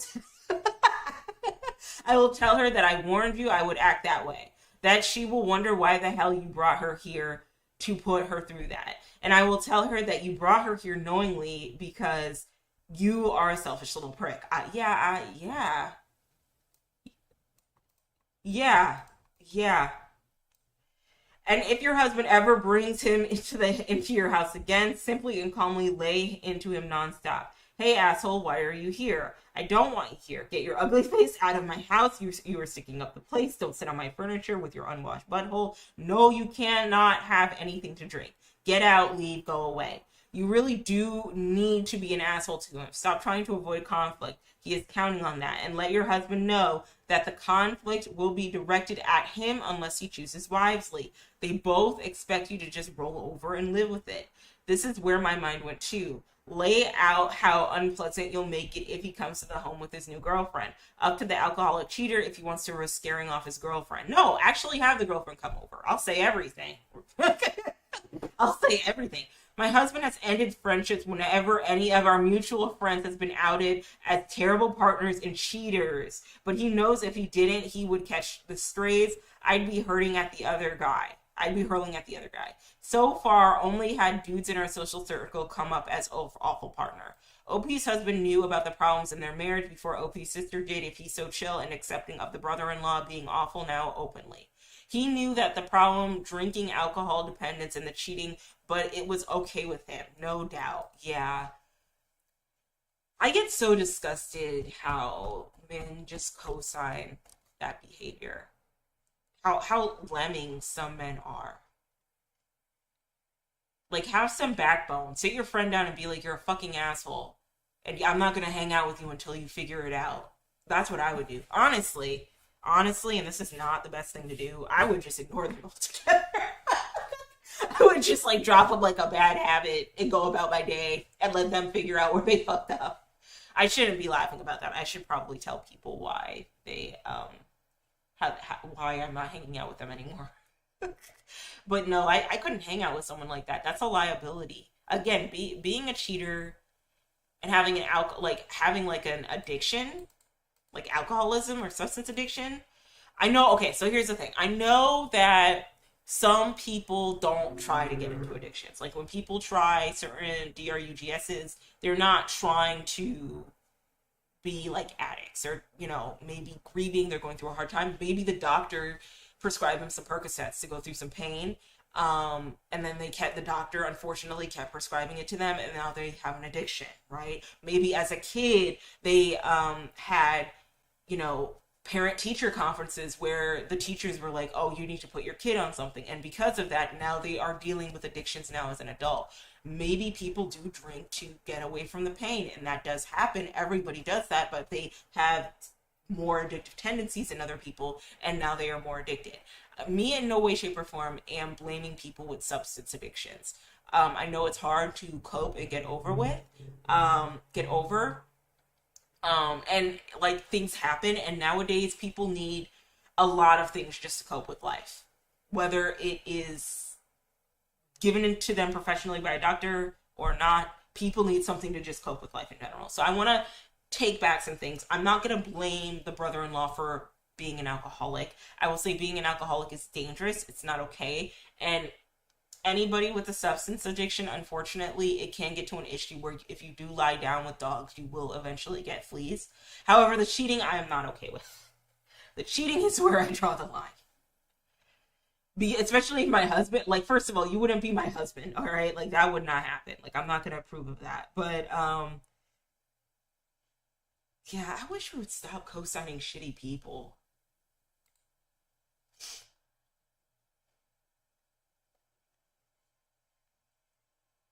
And another thing, can I just rant? Because this is something that was on my mind. I was listening to Casual by Chaperone because that song is so good. And I found a playlist on Spotify called, what's it called? Situationships? And I sent it to my partner and I was like, there's a whole playlist on Spotify for situationships. What is dating culture? And he was like, SMH. And not getting too much into, like, you know, gender war talk, because you know how I feel about that. But here's one thing I will say that kind of bothers me about the culture of dating today.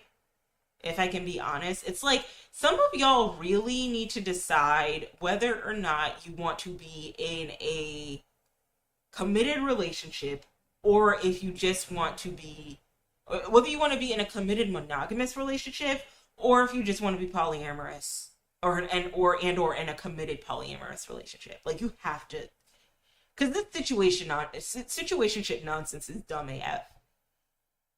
It's dumb. Like, you gotta be definitive, at the very least in that. Because why? I'm listening to Chaperone's Casual. 2 weeks and your mom invites me to your house in Long Beach. Is it casual now? If we're like casually dating, why is your mom inviting me to your house in the Long Beach? Not even casually dating. If it's a situationship, why is your mom inviting us to your house? I don't want to go there. Let's just knee deep in the passenger seat and eat me out in the passenger seat, nigga. The fuck, like, why are we going to this Long Beach house if we're casual? I don't know. In my experience with situationships, when I was out on these streets, like, people don't know what the fuck they want. Listen, either, like, you gotta pick one. Either you want to be in a committed monogamous relationship, or you want to be in a polyamorous committed relationship. Like, committed, uncommitted, I don't know. I'm not really well versed in poly. Maybe you want to open the relationship, but, like, stop the situationship nonsense. Stop the ambiguity. You're stressing people out. There should not be a whole playlist for situationships. Be in a relationship, that's fine, okay? But yeah, just yeah, it's getting to the point because, like, some of my friends will be like, yeah, I'm in this situationship with someone right now, or I'm thinking about putting myself out on the market. And I remember I told one of my friends, like, before we do that, let's get our shit together financially. like before we do any of that, like, let's just financially get ourselves together. Am I the asshole for not making my girlfriend feel included in a family emergency? I don't want to read family stuff. Am I the asshole for letting a kid run wild on a crowded road?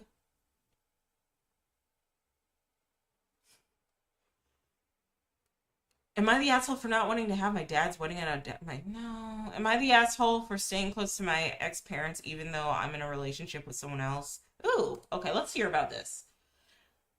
Hi, I'm 33 female, dated this particular ex when we were both 19. We broke up and stood on good terms and have had no romantic involvement since. When I got pregnant at 21, his parents asked if they could be my child's grandparents. I said yes. They've been the closest things to parents I've ever had. Oh, so already OP's kind of going through some community concerns. My current boyfriend, 26 male, and I have been together for a year and a half. Oof. He feels uncomfortable about it and says it's inappropriate that I'm still close with them since they're my ex's parents. I understand that it's not the norm for many, but they are family to me after all this time. He hates that they are helping me. I don't have any romantic feelings for my ex. We're close friends though. And the relationship with his parents is purely platonic and supportive. I'm so grateful for them. Am I the asshole for keeping them in my life and accepting their help even though it bothers my boyfriend? Honestly, in my humble opinion, no, because here's the red flag here. Already, I understand that OP has probably gone through some issues with their family, hence the reason why her ex's parents are stepping in as grandparents, because some shit probably happened with her own, like, biological parents. But you also have gotten pregnant by your current boyfriend of only a year and a half. That man can up and leave at any time whatsoever. And I don't think it would be smart, just from a logistical standpoint of like needing that community to help support you and your kid. I don't think it would be smart for you to alienate yourself from the chosen grandparents, the volunteer grandparents that your ex's parents decided to be, um, in order to protect this relationship with your current boyfriend, because you need all the community that you can get. And you know yourself. You know you're not going to fool around with your ex, and your ex probably moved on. Maybe you guys are close, but that's fine. But it seems like there's a lot of insecurity coming from the current BF. And then the next question I'd have is, if you're so insecure about it, like, these are her chosen grandparents, she doesn't have family like that. If you're so insecure about it, where are your parents? Where are your parents coming in, being actual grandparents to help take care of this kid?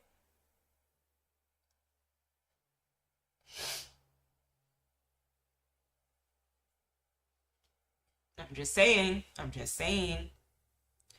Not the asshole. That's what chosen family is. You're lucky to have met people who care about you in that way, and you've worked hard to maintain those bonds. Don't give them up for anyone. Yeah, because like this dude can up and leave.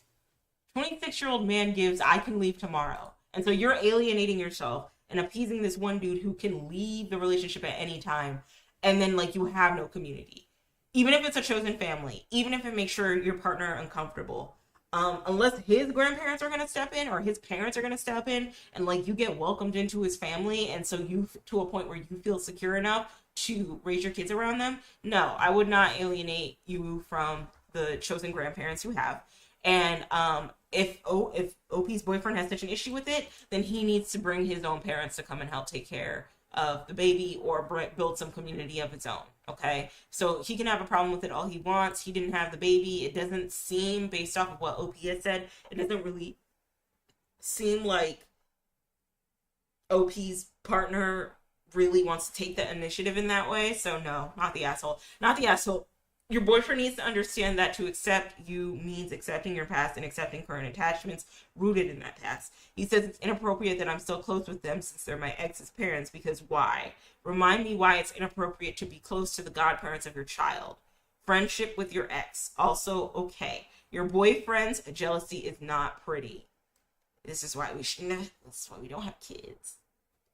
At his age, he can expect romantic partners to come from a certain amount of sort of baggage. He needs to get a grip. Yeah.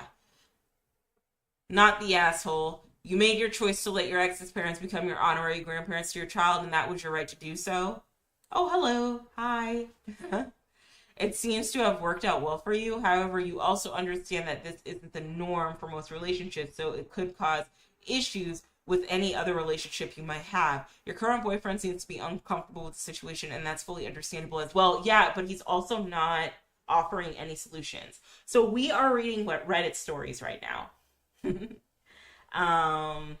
I do this every Sunday. I read some Reddit stories and we yap about them, and then I go about my day. And then on Tuesdays and Thursdays, I do gaming. I play a lot of Telltale games now. But yeah, like that, like I don't like jealous people who aren't willing to offer a solution. I don't like jealous partners who aren't willing to offer a solution. If you don't have any parents coming in to help take care of your baby, to be grandparents to your kid, then you really can't judge how your girlfriend is raising their kid. Okay, the jealousy isn't cute either. You should not be jealous if your girlfriend used to date somebody else. First of all, one big thing to unpack. I hate to be like the prude here, but no, boyfriend and girlfriend. Again, you can up and leave. Thank you. I appreciate it. You can up and leave at any time whatsoever and it not be an issue. Well, it not be an issue in the eyes of the court of law. And unless she like brings you to the court for child support, right? Like it wouldn't be as bad if you guys were married and going through a divorce. Now the law has to handle how y'all are going to have this divorce, right? No, y'all aren't married. Y'all are boyfriend and girlfriend. And to be completely honest with you, you're not offering solutions. It looks like from what OP's saying, you're not offering solutions. Therefore, you have no right to get jealous. Like, people also need to understand that someone always comes before you. You are not the be all end all only one. Stop isolating people for your own comfort. Like, it's giving overcompensation. It's giving, I need to be secure within myself. It's giving immaturity. It's giving we probably shouldn't have had kids. That's what it's giving. Not the asshole. I follow a girl on social media in your situation. I've learned from her that it's not something that you come by every day, but it's also not a bad thing. Do not let him change your relationship you have with them just because he's insecure about it. Honestly, if he's truly bothered by it, then maybe you're not the one for him, and he should find somebody that better aligns with the right person for you. You would support the relationship knowing that they are family to you. Not the asshole. The bonds of life. Your feeling for those that love you are valid. We all come from different life experiences. Your current love is insecure and sees something that's not there. Acceptance on his part must be achieved. Be well, good missus. Not the asshole. Family isn't always blood. These people are your family. Your current boyfriend is quite young, so it could just be an insecurity thing. Even if it is, you're a father now, so you need to get it together. This is why we shouldn't have kids, guys. Not the asshole, with the context that his parents are the closest things to parents you've ever had. I wouldn't let a man come between you and that. You broke up 14 years ago with their son and have both romantically moved on and not looked back. If your new man's insecurity can't see why these people are so important to you, he needs to be left behind. Yeah, because it's giving no solutions. It's giving I'm jealous, but no solutions. Not the asshole. Boyfriend is a relative newcomer here. Yeah, and then what is that? I'm gonna clock like both men and women on this one because like something I noticed, especially like with families and mixed families and shit, I hear this a lot. Like as soon as they step into the picture as like step parent, they want all these changes to happen to revolve around them and disregard their children. What? Like what is that? Like you're a new guy. You just got here. People aren't gonna make changes for you, Buki. Like you know what this is. BF is a relative newcomer here and has a lot of nerve thinking he should be in charge of who you have chosen to be your family. His wanting you to cut ties with your support family is a red flag. Yes, I would put your child's honorary grandparents who have been so kind all these years before an insecure troublemaking BF any day of the week. Yes. Not the asshole. Your BF should not decide who you parents are, who you are friends with, because in effect, that's what they are, your friends. Not the asshole. You are incompatible. Some people want to remain friends with their exes, and some people don't want to be with their partners. This is why I don't believe in step parents. Interesting, James. Oh, that's how you feel. I understand. This is why I don't believe in having kids. This is why I wouldn't want to have kids, because shit like this can get pretty dicey. But even if I didn't, and I had a boyfriend that was trying to isolate me all the time, that would be a red flag. Because it's a means of control. Really. It really is. It's a means of trying to control somebody. The relationship isn't going to make either of you happy. Probably for the best if you just go your separate ways. Not the asshole. I've been told I should ditch my in-laws, but they made it clear when I separated from my husband that our relationship wasn't changing and I didn't want it to. So I don't care what others think. I tell them, yeah, like especially if people have built relationships before you, you can't just tell them to drop it. That's just like so weird.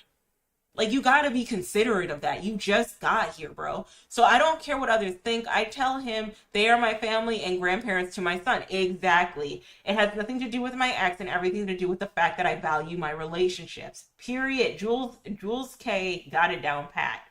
I don't end them without very good reason. You thinking it's inappropriate isn't a good reason, since we're past the time when a breakup or divorce meant cutting off relationships for years. That's unfortunate, as it'd be odd to be close to your in-laws one day, then cut them off forever. Particularly since I broke up with my ex at 19, and I'm not trying to be involved with him in ever anyway. Yeah, yeah. Yeah, everyone got it right this time. Not the asshole. Not the asshole. Not the asshole. So James, do you believe in like thugging it out with the wife? Just just thugging it out. I don't know. Step parents are very weird. Well, I don't think there's anything wrong with step parents. It's way more common now, unfortunately. Or I mean, not unfortunately, excuse me. It's just common now. It's just what it is. I think the older we get and the more freedoms people have had, we start to realize that, I believe that maybe not everyone's built for monogamy. And I think I also believe that some people just come for a season and then they go, and that's okay. And you'll meet more people in another season and then they go, and that's okay. And then you meet some people who are there for you in every single season and it works. And then eventually, whether it's because y'all fall apart or y'all, I used to have a stepmom and they divorced now. Okay. Yeah, okay. Put a pin in that, James, because I'll get back to you. Or they pass away, or you pass away, and so then the relationship ends. I just feel like it's common now just to have step parents, and that's okay. But I think it's very weird if you are a step parent and you like bulldoze your way into the relationship in a way that isn't helpful or productive to the established relationships that your other partner has had.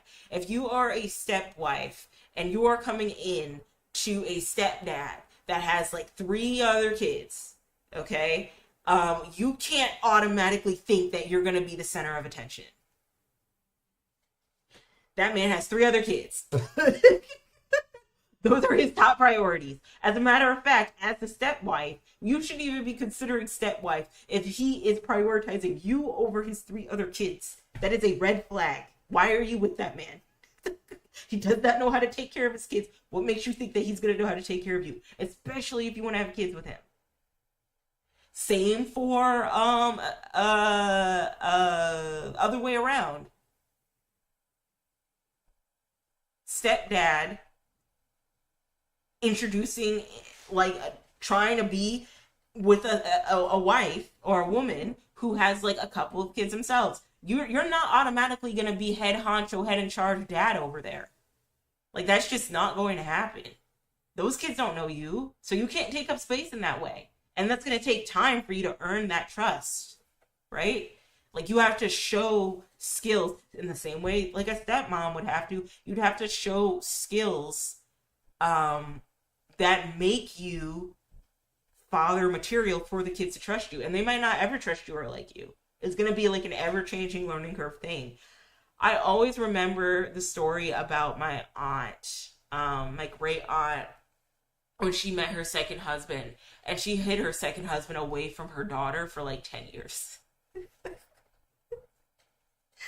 She hid because she did not know this man. She was like, let me get to know you on a person-to-person basis between you and me before I introduce you to my kid. And I respect that. Oh yeah, I absolutely respect that. I would be the same way if I had kids. Yeah, and I was dealing with a second marriage. I'd be like, no, what? Like, you can't meet these kids. And I think the dangers of dating with children could be that people get a little too lax around random individuals that they are dating, that they are like, that are in their homes, that they don't know. Like, it's one thing if you have like a best friend of like 5 years and you know them and you know they're not a weirdo and you have them babysit your kid. That's one thing.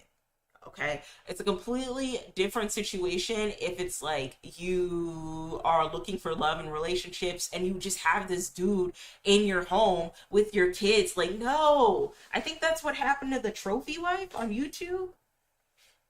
Because all her tea came out. It came out that one of her, like her husband, she admitted, well, she didn't admit, she dropped the confession that her husband was assaulting her kid on YouTube, and her whole channel was dedicated to like trad wife, how to get a provider man type of bullshit, right? Like on that time, ebooks, courses, podcasts, really in that scam, really in her scam bag, right? Teaching women how to get provider men. And what was sad about the whole situation was as all of her tea started to get exposed about like how she was moving, about how she was how she was raising her kids, how she like her grandmother was really trying to raise these kids and give them structure, and was like, if you go off and like find another provider man and leave these kids on me, you're gonna get kicked out of the house. Like she was really in the mission, on the mission of finding a man to take care of her and support her, and be a father to her kids, right? And in her get doing that, ultimately she ended up risking the safety of her youngest daughters by them getting abused by this man.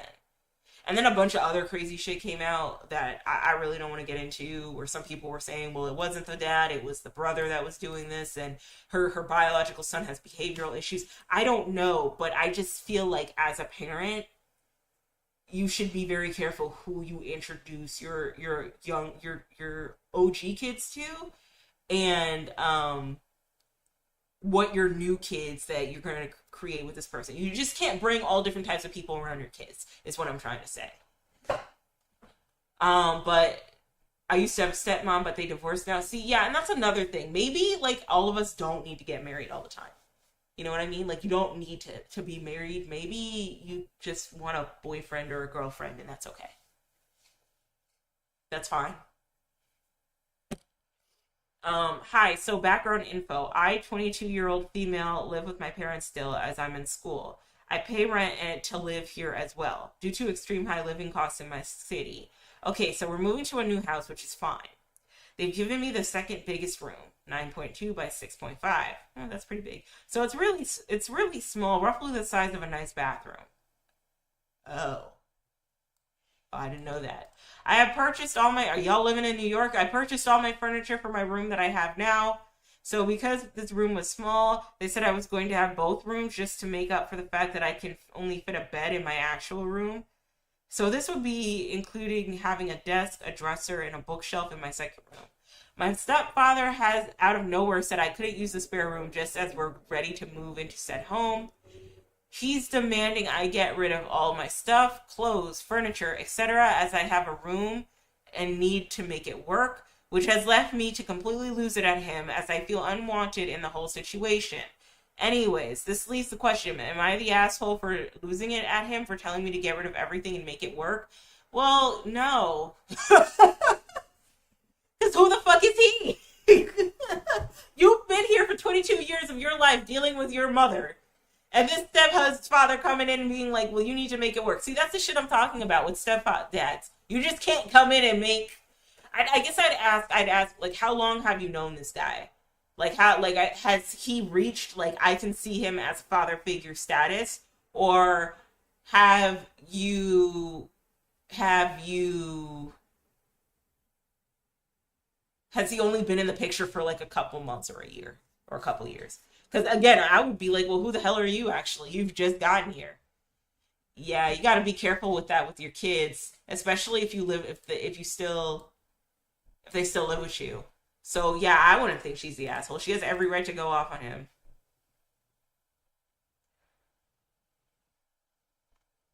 I forgot what ESH here.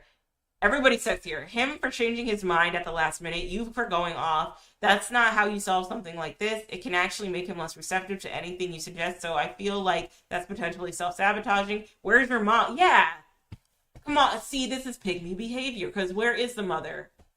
You should not let a mom, like, you should not let a stepfather come in and dictate to your daughter that you pushed out of your hoo-ha what she needs to and not need to do. That should be your job. Because who the hell is this stepfather? Who the hell are you? She needs to be a part of this. I recommend discussing sharing the second room and adjusting your rent amount. Yeah. I'm used to rent being based on the space you have. Maybe if he realizes he'll get less rent, he'll back off and be more willing to compromise. If needed, get a storage unit until you're ready to move out. And yes, I'd be telling this is the amount rent will be lowered by. Of course, this is assuming your parents aren't going to just kick you out. If that's a possibility, then do whatever you need to avoid that and make getting out ASAP your priority. He shouldn't have dropped that on you out of the blue. You should be better than to completely lose it at him. Everybody sucks here. And what does your mom have to say about this? First of all, okay, so everybody sucks here, sure. But the person who probably sucks the most is your mom, because where is she? Where is she? I'm going to label your mom a pick-me unless OP says where her mother is in this situation. Because if the mom is just like, I'm going to let my daughter and my stepdad duke it, my step-husband duke it out. No, girl. No, because you have a new relationship with this man and you've had a relationship with your 22-year-old daughter. You need to step in and lay some ground rules. And really, quiet as it's kept, it should be on the side of your daughter, not on the side of the step-husband. Sorry. Everyone sucks here. You are paying rent to live with them, but it's still their home. Well, it's, yeah, like, okay. I'm gonna be real here. I'm gonna be real talk, okay? To an extent, I understand why some parents would need to ask their kids to help pay rent, especially if they can't afford to pay rent on their own, right? And especially when your kids reach a certain age. I get that, right? However, if OP is paying rent here for a shoebox room and the mom ain't nowhere to be found, we already got some problems. While it's tough that not all your furniture will fit in the new room, that's common to happen when anyone moves from one living space to another. Your stepdad told you that you could inhabit 2 rooms, giving you more space to spread the stuff out. For whatever reason, he changed his plans. You could talk with your parents and possibly pay more rent. But why, you should, I feel like kids should not have to pay that much rent to live in their house. Because, you have to think about it this way. My rent is helping contribute to you guys being able to live comfortably, even if it's your home. You could find a new place to rent with roommates. If you go off on him about the situation, he might not choose to do you any favors. Well, the mom needs to step in. This is again why you can't just have all types of dudes in your home and all types of women in your home. Shit like this happens. This is why, guys. This is why. Am I the asshole for telling my mom her boyfriend isn't welcome to events anymore? Well, let's see. Let's see. I, 28 female, have recently told my mother I will no longer be going out to see her at her home, where she and her boyfriend, let's call him Fred, live, and he is no longer welcome to come here under any circumstances. For context, my mom lives about an hour away, and with work schedules and all, we don't see each other too often to start. Now, she and Fred have been together for about 6 years and have lived together for about 5. She made the move out of town to be with him. Since myself and my younger brother were already grown and out of the house already, and she has been seeing him for a year already, they were making plans to move in together, but since his kids were younger, I believe 18 and 16 at the time, it made sense for her to move out there. We were all fond of Fred, and when she had introduced him, and after her long history with abusive relationships, he seemed like a great change, and we were happy for her. My mom relocating didn't know anyone out there other than Fred and his family, and since relocating, had to start a new job. Everything seemed fine until fast forward a year or so when his behavior started to change. He is constantly accusing her of cheating despite never doing so, always questioning her whereabouts, and started to lost my place, and even makes comments about her weight. So over the years, I would get phone calls of her crying. Wait, ooh, I wish someone would have sat. I wish your mom would have been like, I'm going to take my time with this one. So over the years, I would get phone calls of her crying and saying how she can't do it anymore. Her being my mother, I always tried to help and even offered her for her to stay with me and my family until she found something for herself. But he'd apologized and all was forgiven. This has happened about a dozen times in the last 5 years, and she always forgives him, and everything is all dandy again. Now, fast forward to a few weeks ago, I got one of these phone calls again, and so did my brother. This time it seemed like it was it. So my brother, sister-in-law, and husband were making plans to get her out and to set her up back here in our town.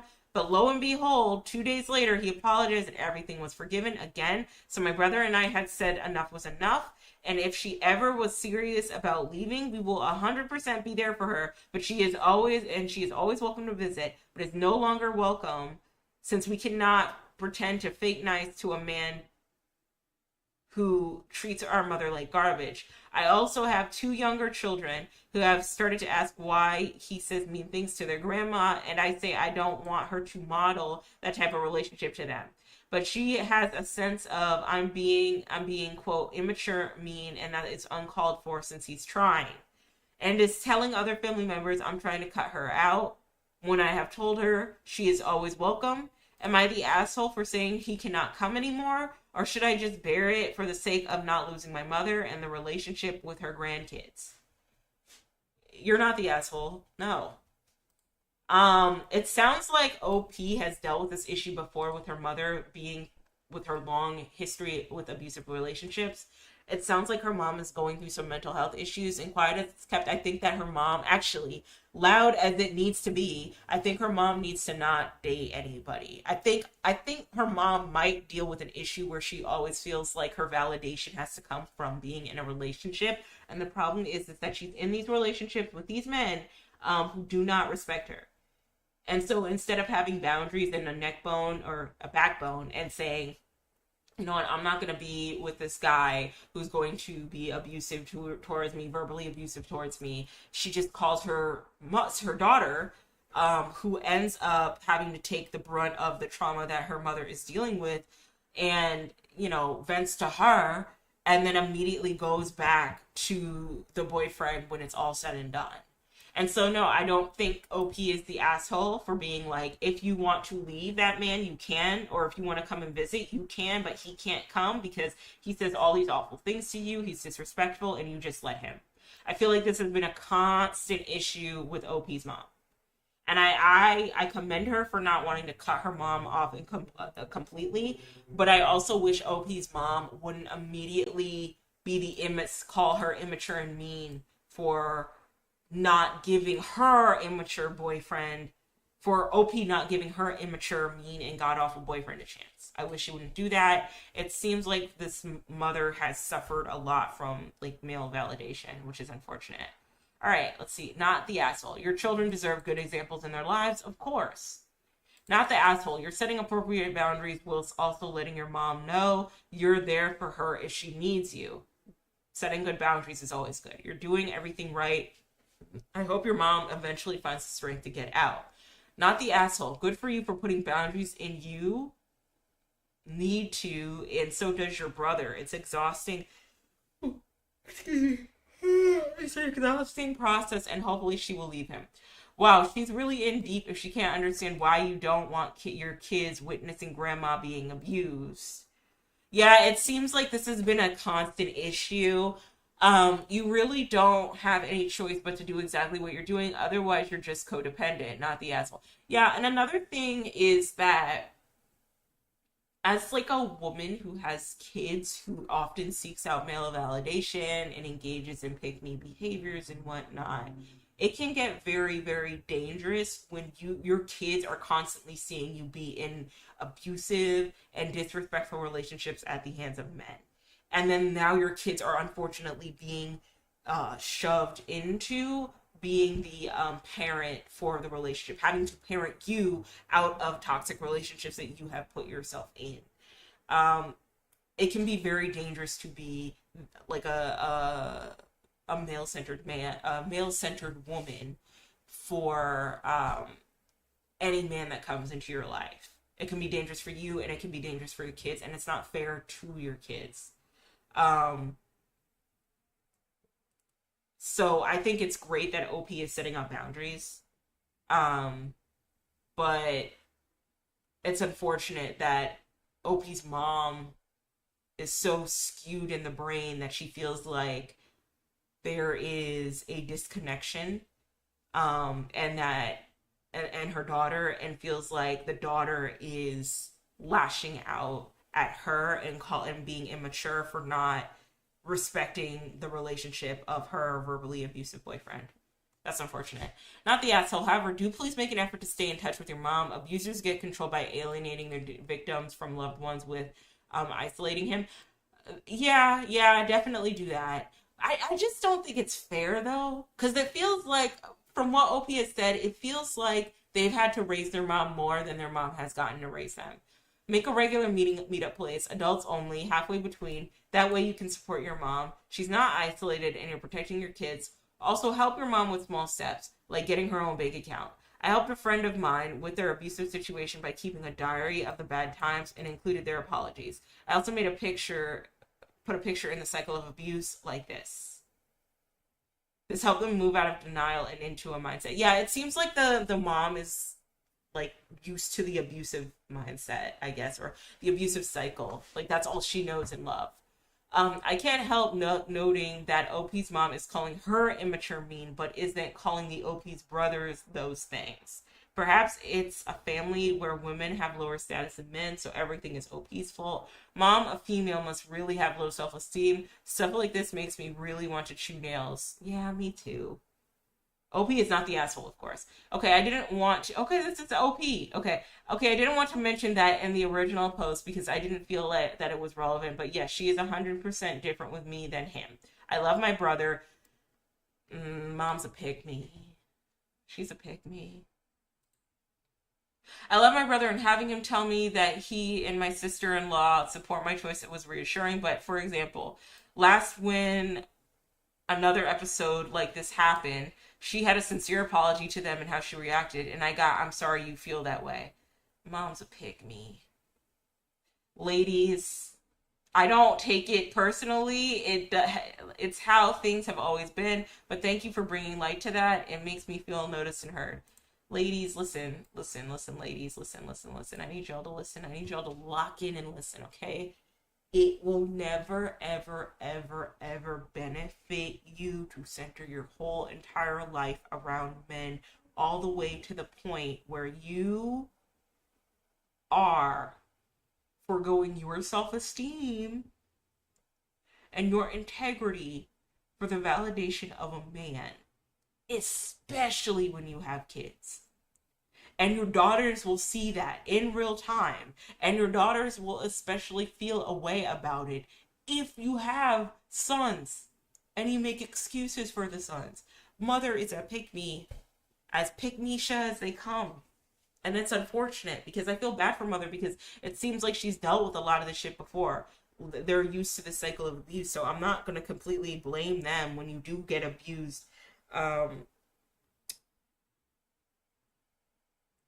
Your brain gets wired to being used to that like lifestyle, right? Like your nervous system gets numbed to the abuse in a way. Okay, so I'm not blaming OP's mom, but I am saying, like, for anybody watching, it can be very, very dangerous to become a pygmy. Like, it can be very, very dangerous. It can be very, very dangerous. Or to center yourself around men so much that you're willing to have a man disrespect and hurt you over a man who actually loves and respects you while you put up your boundaries. Because your kids are seeing this and it's trickling down into their relationship. It seems like OP doesn't tolerate that nonsense.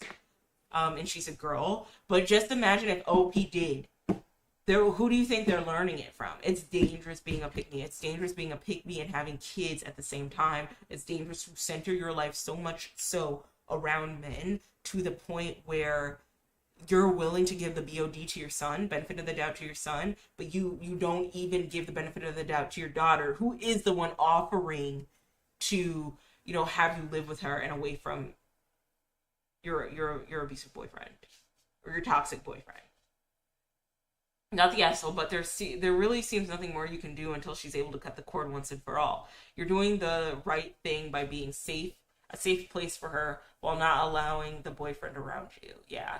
Not the asshole. You are refusing to enable negative behavior. This is necessary, unfortunate, but necessary.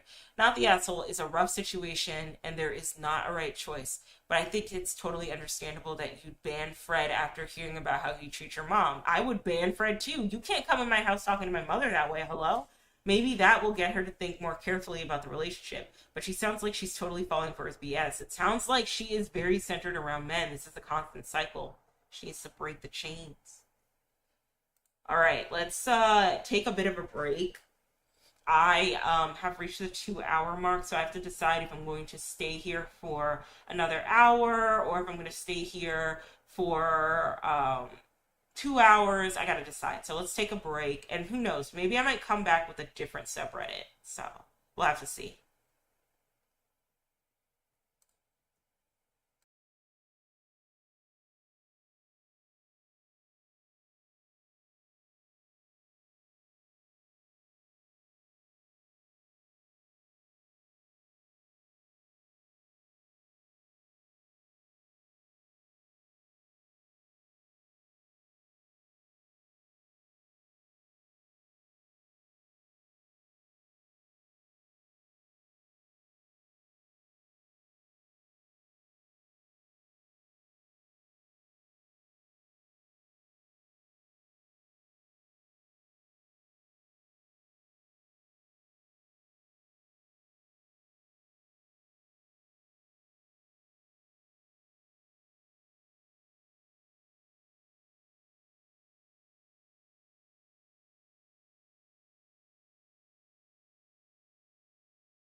Hi guys, I am back. I am back. Hello. Okay, so I have been online for 2 hours and 30 minutes. I think I'm probably going to stay for about 30 more minutes and then I'm going to cut it short. I know we're doing a short stream today. I don't know. I just, I kind of want to have the rest of my Sunday, but I enjoy talking to you guys, so I don't know. We'll have to see. But I have started. I'm doing a different subreddit. I'm not gonna do any more. Am I the assholes? I'm gonna actually do a people who are no longer bound by NDAs. What are some surprising secrets that you can expose? So this is talking about other companies and I guess conspiracy theories. And you know, I like me a conspiracy theory girl. So let's get into it. All right. The more unemployed I become, the more woo woo I get. So let's go. All right. So again, topic is people who are no longer bound by NDAs. What are some surprising secrets that you can expose? Bat Fancy 321 Go says Walmart corporate offices puts a screensaver on all their workers' computers with a message urging them to donate to an emergency fund for their FT or near FT warehouse and retail workers instead of giving them health care or PTO. Walmart retails and ND warehouse workers are and warehouse workers are kept just below full time so they can't get benefits, and the vast majority receive government benefits. Your taxes are subsidizing millions in benefits for the richest company in America, so the richest CEO in America is richer. Everything in the second paragraph of this post is public knowledge. Wow. Boycott Walmart. I always like Target better, but we can't even rock with Target anymore. After Tabitha Brown came out and said Target was on one, I don't know which place to go. Really. Target was that girl for a minute. I don't know. Target gives I go with the weather. That's what Target gives. So yeah, I wouldn't want to work with them. That's why if you don't like it, leave argument sucks. They are all working together and the workers are stuck fighting over scraps. Every new fact I learn about Walmart makes me want to continue not shopping there. I still won't shop at Walmart, agreed. Yet, most of America still shops there. People tend to shop where things are the cheapest, and Walmart is able to offer low prices because of that. To be fair, Walmart hasn't offered low prices in like years. The last time I went to a Walmart, I remember things being unusually expensive, which made me not want to shop at Walmart anymore. And before Target wasn't on one and before Target was less problematic, I was shopping at Target and I was like, well, it's a little expensive here, but the quality is good. Um, the products I get are always going to be good. I like the small businesses that they support and uplift. That's why I was always rocking with Target, is because they were always an advocate for small businesses. And now that they got rid of that, since this new administration has come in and been like anti DEI and all that, I haven't really been that much of a support of Target. I don't know. Maybe I might have to just order online directly from these companies. I don't know. It's just so unfortunate because Target was that girl. I always wanted to be the girl walking into Target with a car, driving to Target to pick up errands, and getting a matcha latte, and then going to just shop around and look around at things that I liked. And now I can't do that anymore because Target's whack. Spent the first 25 years of my life in Arkansas before moving to the PNW for a tech sector career. Every time Walmart contacts me on LinkedIn, the answer is a resounding hell no. In a tech support role, one manager used to boast his team's average call times were the lowest in the company. While average call times were in the 12 to 17-minute range, his teams were constantly under 10 minutes. His team was awarded multiple times, and his strategy was adopted company-wide to all customer service and technical support teams, including our internal IT teams. That strategy was under a strict NDA, as we did not want to allow our competitors to emulate it. When our call center would go bid on contracts, it became an awesome metric. Our customer satisfaction scores are on par, but we have call times 20 to 30% lower than our competitors. the dirty secret of the NDA that I was not allowed to disclose, their big method, just hang up on people straight up. Find a way to say, okay, go ahead and do that and call back if it doesn't fix it, then hang up. Don't wait for their confirmation. Okay, so reboot your PC and your problem should be solved. Thanks for calling. Click. Eventually, they came out with more useful metrics that tracked things like the first call resolution, which absolutely shredded this company, and they went out of business a year or two later. Talk about awful customer service. Yeah, geez, that's awful. I remember reading an IT hell blog back in the late 90s or so, where a guy was documenting the shitty IT call center he was working, and the manager's favorite guy there had amazing numbers because he just tell every caller their warranty was voided and he couldn't help them. His throughput, his output was amazing. Huge call volume, very low call times. He was the department golden boy. Thing was, he considered any action taken as voiding the warranty. Turning the PC on would void it, according to him. So naturally, they put him on the fast track to management. Ugh.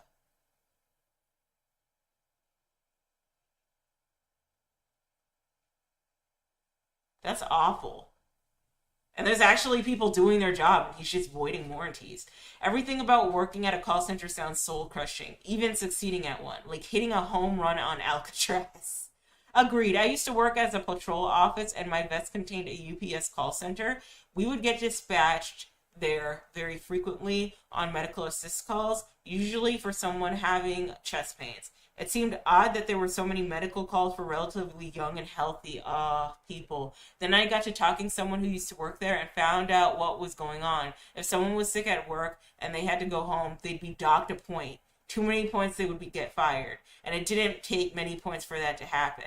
The exception was if they left for a medical emergency by ambulance. So if they weren't feeling well but didn't want to earn a point, they would call 911 with chest pains, get transported away from the call center, and once they were around the corner, they would tell the paramedics they didn't want to go to the hospital anymore. Beat, not vest. Oh. Jesus. These companies have to do better. No amount of employees is worth that much of an abuse in a call center. I used to work a job like this. It was ESL teaching, and they had a point system too. And it was dependent on the parents that would rank you. And so say a parent, because there might be a language barrier, they didn't understand that like a 1 meant bad and a 10 meant good, they might accidentally mark you a 1. Or say their internet connection was bad, they might intentionally mark you a 1, but then that would be like a reflection on your overall score. And so eventually, you would get let go if you fell below a certain rating, if you couldn't keep a point, like a perfect 10 rating. It was very stressful to deal with. I never want to go back to that job again. I can't stand ESL teaching now as we speak. All right. I worked for a website creation back in 1999. Managing the website for a big band, large bank that was sponsoring a round trip paid ticket to the Super Bowl. I worked on the website that collected all the entries, and I posted the rules that the company legal department wrote to describe the rules of the contest. A random winner was to be selected for the prize, and I wrote a software tool to randomly pick the winner to be used when the contest was over. When the contest ended, I was told to forget my tool, forget the rules, just look at the database and find someone in South Florida where the Super Bowl was in 1999, so the company wouldn't have to pay for airfare. Damn. That's awful. So you did all that work just for them to be like, pick someone from South Florida. Ugh. All right.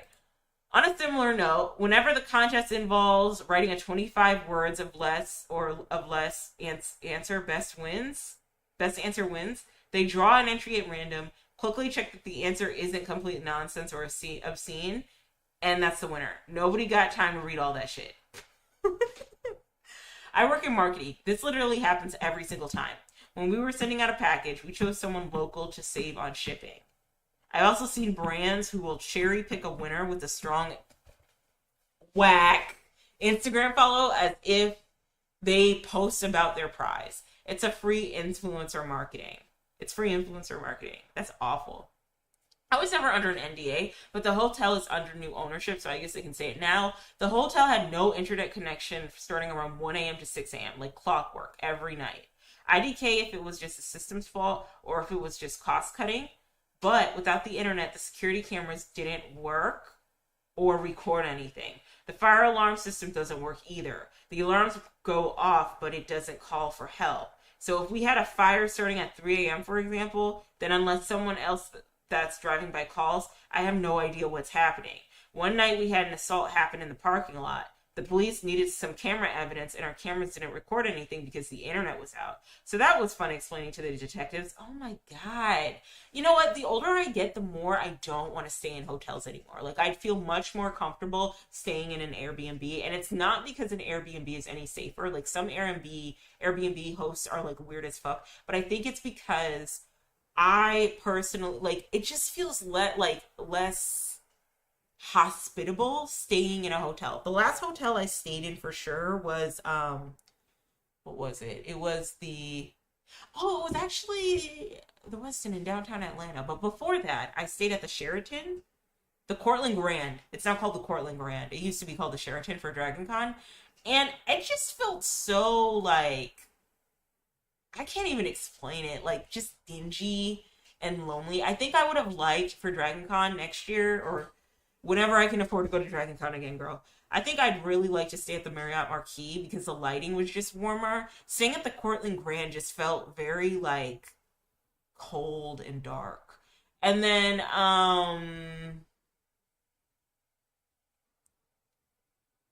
what is it? Um the Westin that I stayed at actually was really nice.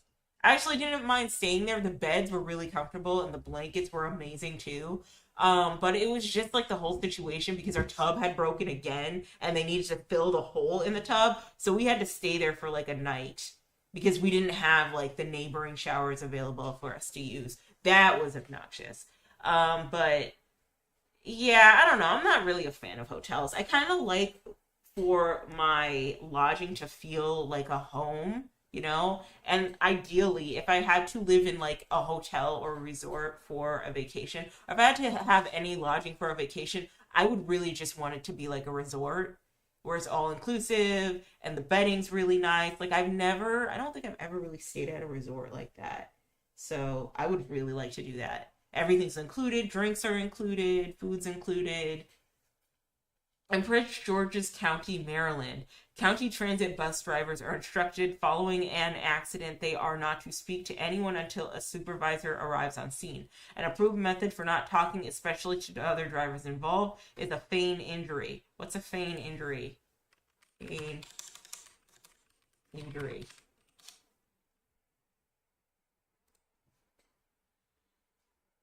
In other words, a feign injury and possibly Hyde also told how one boxer accepted midnight to feign injury so its opponent would stay undefeated.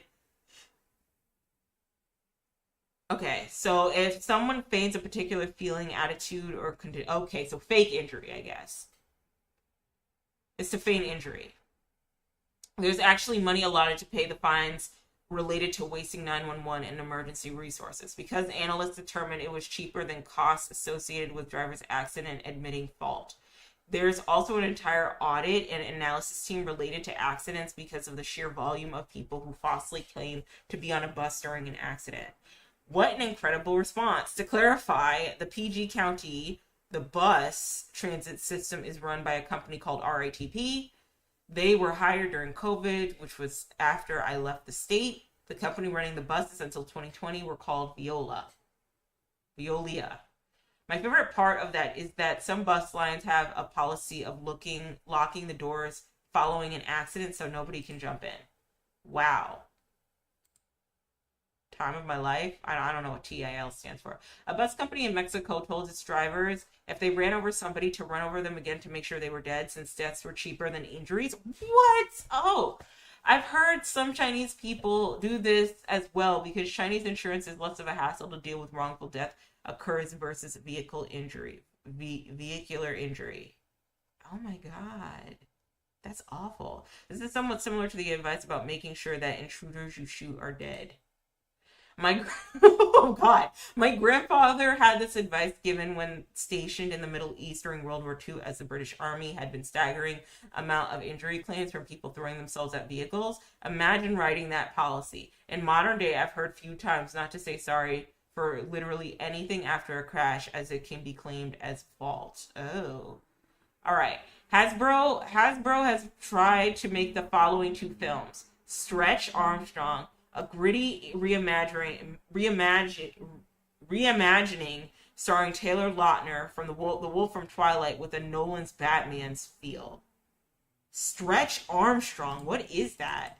Sorry, look at this. I've been on Hot Topic looking at Whimsigoth shit. I wish I had money to buy stuff. This is how I'd be dressing.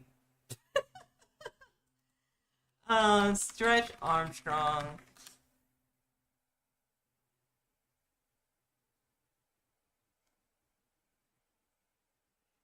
Okay. So I guess this is a toy that stretches?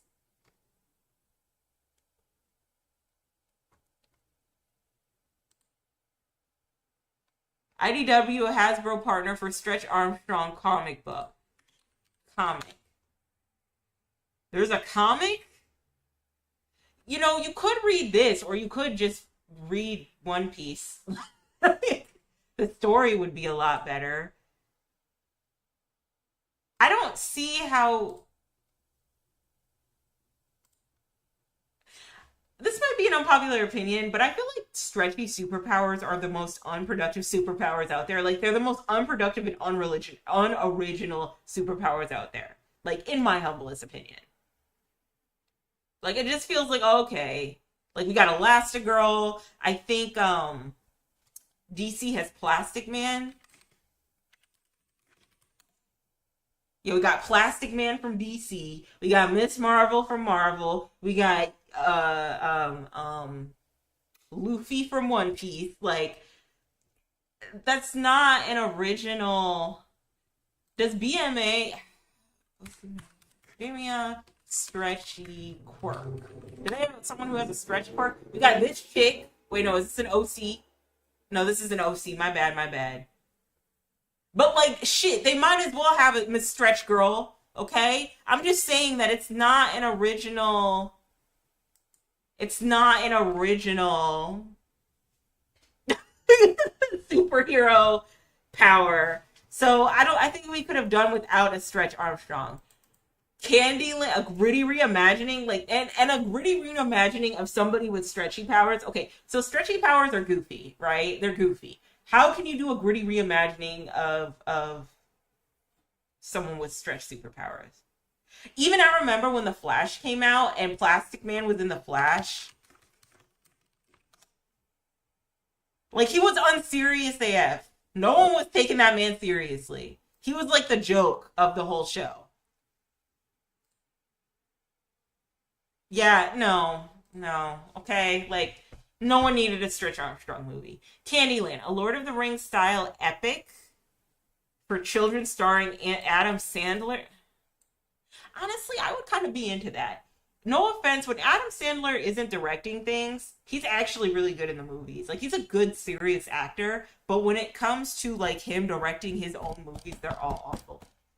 He is the Tyler Perry for white men. Everyone's got one, so...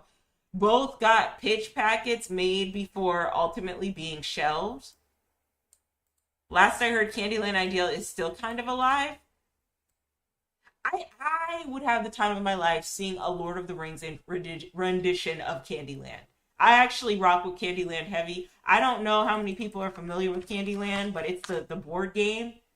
This would be fun. I would love to see a Candyland live action movie in the style of Lord of the Rings. I would say, like, Candyland 90s. I'd say the creepiest, like, monster, not even a monster, but, like, the creepiest thing a part of Candyland was, I even think I have the Candyland game. I think I have the Candyland board game. 2002. Let me make this big. Okay, this goopy dude. Okay, is this... Yeah, this goopy dude was weird. But he wasn't drawn this way. He was drawn more scary. And the Ice Princess was drawn pretty. Okay, let me show you. This guy, he looks creepy AF. Why he look like this? Gloppy. I wasn't fucking with Gloppy. But Princess Lollipop and Queen Frostine, cunt. The bunch. I was fucking with them all the way. It's unfortunate because I do really wish this was a thing, and I still think it should be a thing because I would love to see live action game board movies. I think Mousetrap. Do y'all remember Mousetrap? All right, now we're all hopping all over the place. But like Mousetrap, like the board game Mousetrap.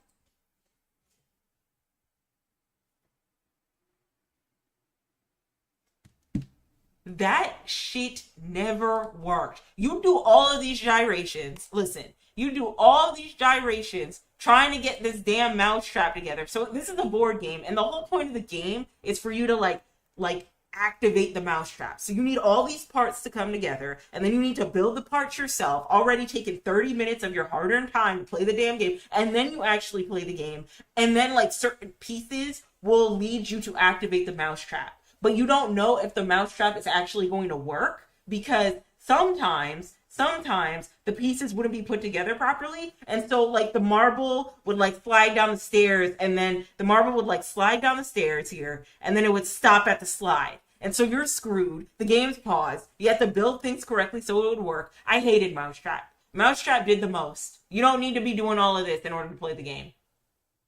Some of my favorite board games, though, were Candyland, Sorry, and not really a board game, but a cult classic, Uno. I love me some Uno. But yeah, I don't know. I don't know how a live action movie would fare for Mousetrap. I can see it like animated maybe, but it's just they would have you do the most. You would spend 30 minutes of your time just trying to make the actual Mousetrap before you got to play the game Mousetrap. Like, I don't know.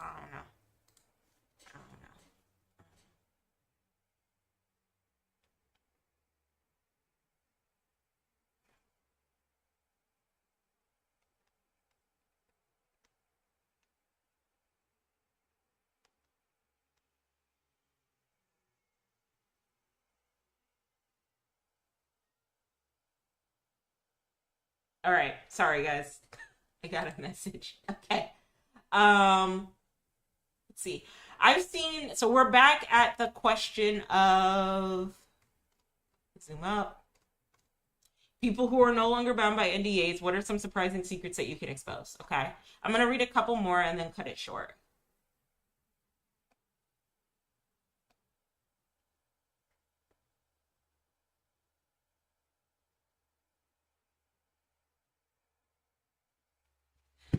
All right, let me zoom down. Okay, I worked at Verizon and we were told that we had to use special offers to try and save customers.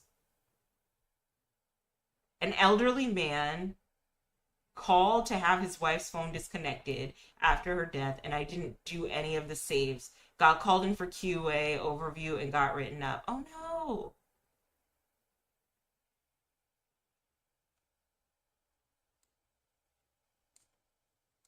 That's unfortunate. You're a good person.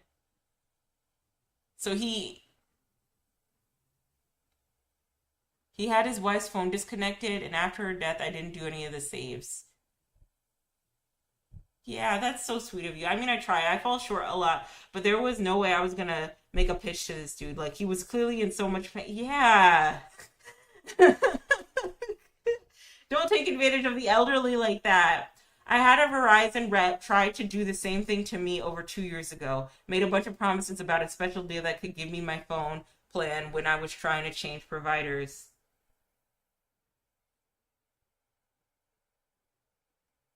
But all of which surprisingly disappeared when it came time to pay the bill.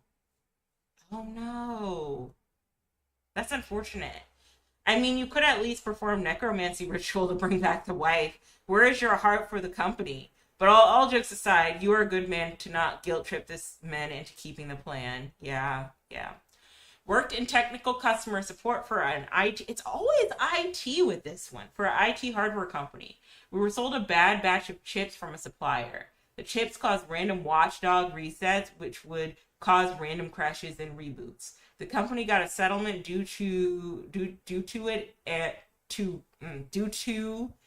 it to remediate it, but the NBA legal types deemed it too expensive to fix what was already in the field. So they fixed it in support. We had very strict talking points when our customers would report this issue. Everyone in the support team knew what the issue was and had each worked several cases of it, but our script made us act stupid like it was a unique case that had never happened before. It is kind of hard to do that when you have replaced multiple units for the same customer in several weeks. But if you diverted from the talking points, you got counseled by management. This issue caused several very high level outages, issues at many of our customers. We knew why, and we were told to act dumb and bury it in the process of procedures so we didn't take a hit on needing to replace the known faulty hardware. Misleading, don't like it. I'm glad they don't work there anymore. As a hardware engineer, everyone knows that game. Huh? So we're the first that actually test this very common chip at its specified boundaries, and you're so dedicated to customer service that you've already had firmware fix for this exotic issue that you have never seen before in 2 weeks? Sure. Blacklist for future designs and move on. Jeez. Or in that case, we blame it on a cosmic radiation. Oh my god, that's awful. All right. Let me read this last one and then I'm going to end it here. About 20 years, I signed an NDA with a very large record company regarding their attempts to get into selling their catalog online, streaming, sales, etc. It was a minefield because they were still very wary of pissing off high street retailers. That's where the charts came from. These attempts were frustrated by their top level corporate guys. One week they all went to what is an MP3 conference in Buenos Aires and to get them up to speed. The thing is, they spent so much time partying, the only talk which seemed to stick was the scare tactics about how teams could scrape MP3s from the web and they could be copied and redistributed easily. When they came back, every item in the catalog was ordered to be scrubbed from the web. No 30-second previews. Nothing should be audible. Not a hint of audio. Lock it all down. Put all the tapes in the chest and seal it with concrete at the bottom of the sea. They're going to make everyone go back to CDs. Good old profitable CDs. Huh. That's crazy. It's unfortunate that nobody retained information except about the MP3 players. I kind of miss MP3 players a bit though. I miss them. I miss having little tangible devices to do different things. Sometimes it gets annoying that I can stream on my phone, stream music on my phone, and do social media on my phone and all of that. Sometimes I miss having a CD player where I can put in a CD and listen to my music, or have a record. Well, I never had a record player, but if I did, I would love to put the record in and listen to the record, So yeah, MP3 players were pretty cool back in the day. I like the idea of syncing the music onto the MP3 player and then having that music downloaded on this one platform. Pretty cool. But anyway, I think that's it, guys. I think I'm going to close it off for today. I know we are an hour short, but I want to end things early just so I have the rest of my Sunday, and I give you guys the rest of your Sunday too. By the way, we are pretty late. It's 11:20 p.m., so, whatever 40 minutes you have your Sunday, I am going to give that back to you. I'd like to let you guys know that I appreciate y'all so much for tuning in to my streams, for leaving me messages, both on Twitch and YouTube. Keep in mind that I do stream now on Tuesdays, Thursdays, and Sundays. So that is 3 days a week, and I try to stay on for at the very least 4 hours each time. This day is a little bit different, but on Tuesdays and Thursdays, I do stream from 4-ish p.m. to about 8, or if I come in late, maybe 5-ish, 5:30 to about 9:30 on Tuesdays and Thursdays. We game those days. I play a lot of Telltale games. I play The Walking Dead. And then on Sundays, I do Reddit Story Sundays, where I read random Reddit stories and I give my commentary. I really like reading Am I the Asshole, but I wanted to do something different this time around. So if you guys have a subreddit that you would like me to read, especially a popular subreddit, or just a Reddit post that you'd like me to read, let me know. I'd be more than welcome to read it. And I usually stream on Sundays from about 8 p.m. to midnight or so, usually. So hang in there for that. But yeah, I'd like to thank you guys so much for coming to my stream. I thank you guys so much for enduring all my rants, all my commentary, and just being here to watch me play games and stuff. I really like the community that is developing on here. I look forward to seeing you this Tuesday. Have a wonderful rest of your Sunday. Take care. Love y'all. Bye.